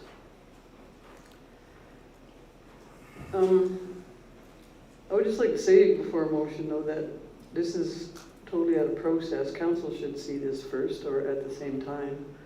Like our process would be to bring it to council and then we would send it after we saw it. So is there a reason, Amanda, that we're you're recommending to bypass that? It was just so we could bring this in a more timely fashion. I wasn't able to get the tax surplus reconciled to get on this agenda ahead of time, and I thought, well, we could it'll come next meeting for sure, so if you want to hold off and wait till that meeting to refer it, but in the meantime, if council agreed to refer it to the committee, then they could start working on it. So but I respect that council wants to see that first, and if they want to wait and then refer it, that's fair.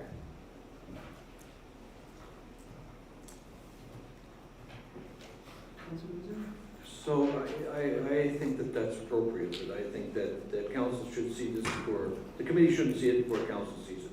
And so I would move that this item be referred to the, what's the next meeting?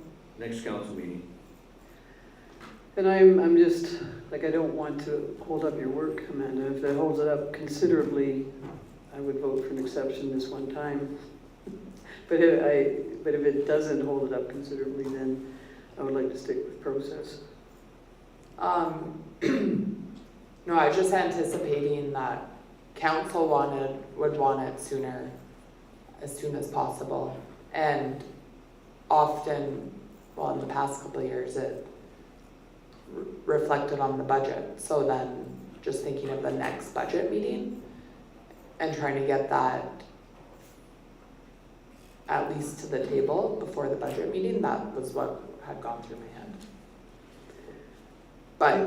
But as far as the year end and closing it, we have time to make those motions. Yes, and I guess we just kind of maybe had these things out of order, not knowing that they were out of order, just the budget could have been set after that. But that, you know what I'm saying? I don't think we could have set the budget later, because we could have dealt with it on the 13th, but I would like to see the surplus too before our next budget meeting. And having said that, can we all get it at the same time? You don't have to send the agenda package, but send us what the numbers they're getting to work with. Well, I would like the council sees that all at the same time. So you would just send out that document. Yeah, we all see it, and then the committee is dealing with it, but going forward, we'll just try to correct that, which, yes? Thank you, Mayor Hunter, but that doesn't include the public. No.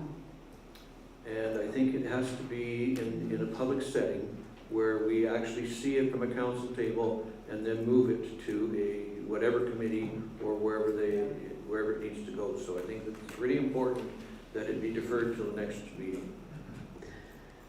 I agree for that reason. So I think, it would be more to, not so much the budget meeting's detriment, but because we will see it at March 13th, and then we meet on March 18th, so we'll get that, we'll have an idea of what we're facing at the budget meeting. So to defer it for the reason that it should be in our public agenda package, I agree. That's a good comment. So the motion is to defer it to March 13th? To the next council meeting. And what is it we're deferring? The 2023 year-end allocation? So just say all the thing you want to say for the motion.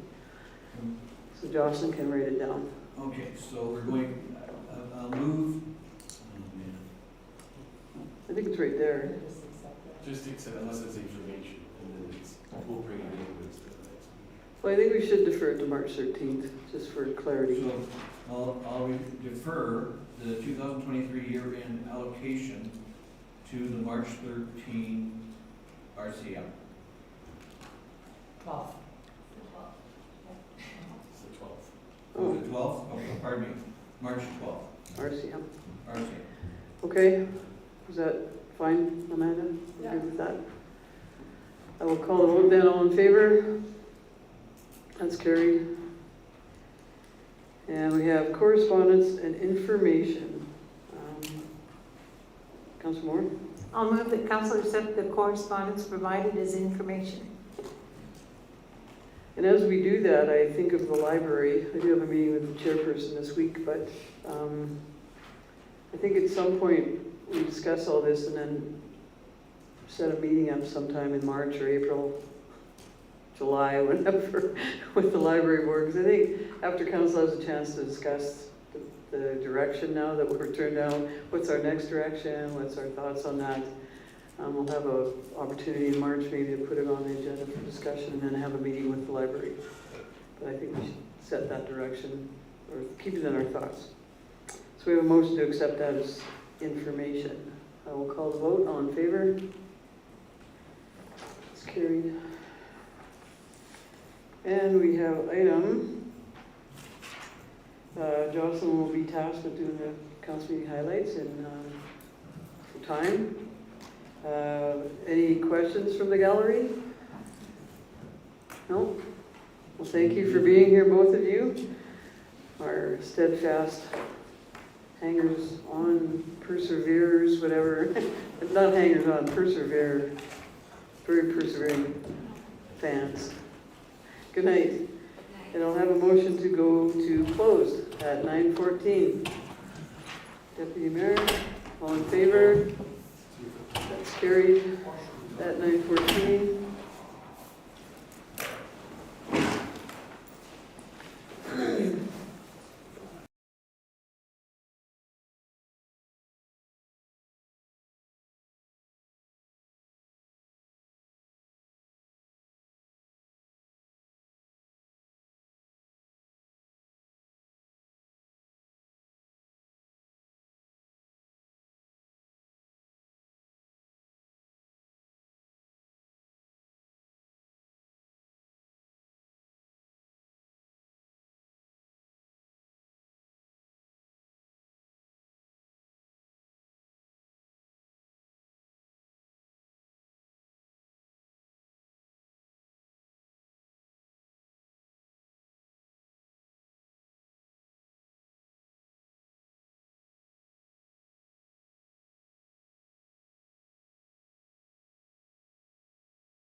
That's carried at 9:57.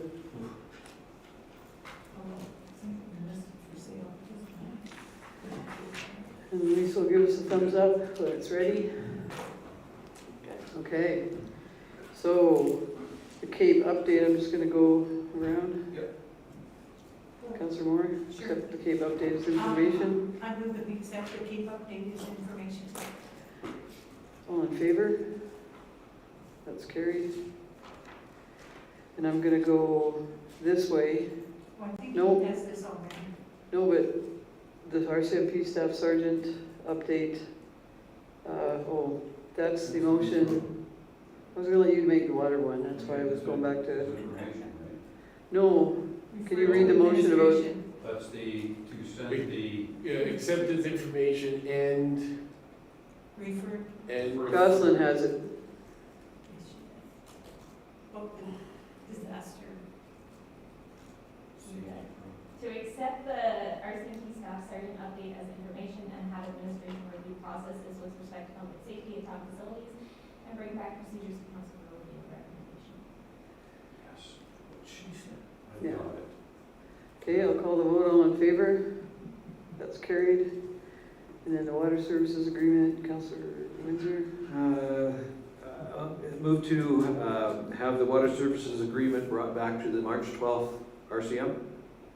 For ratification We don't know. Brought back as an agenda item Yeah, brought back March 12th. for review and recommendation. I'll call the vote, all in favor? That's carried.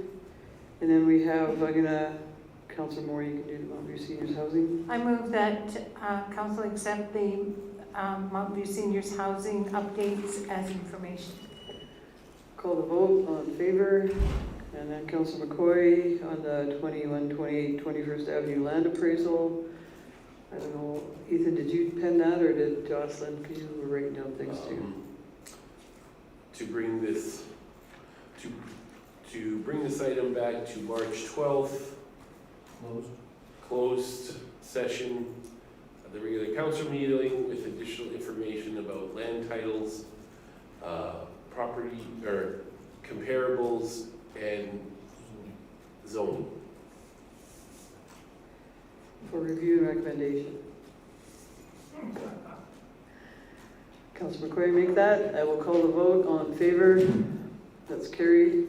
And then one more to defer item 12.3, 12.7, and 12.8 to the March 12th meeting agenda. I will so move.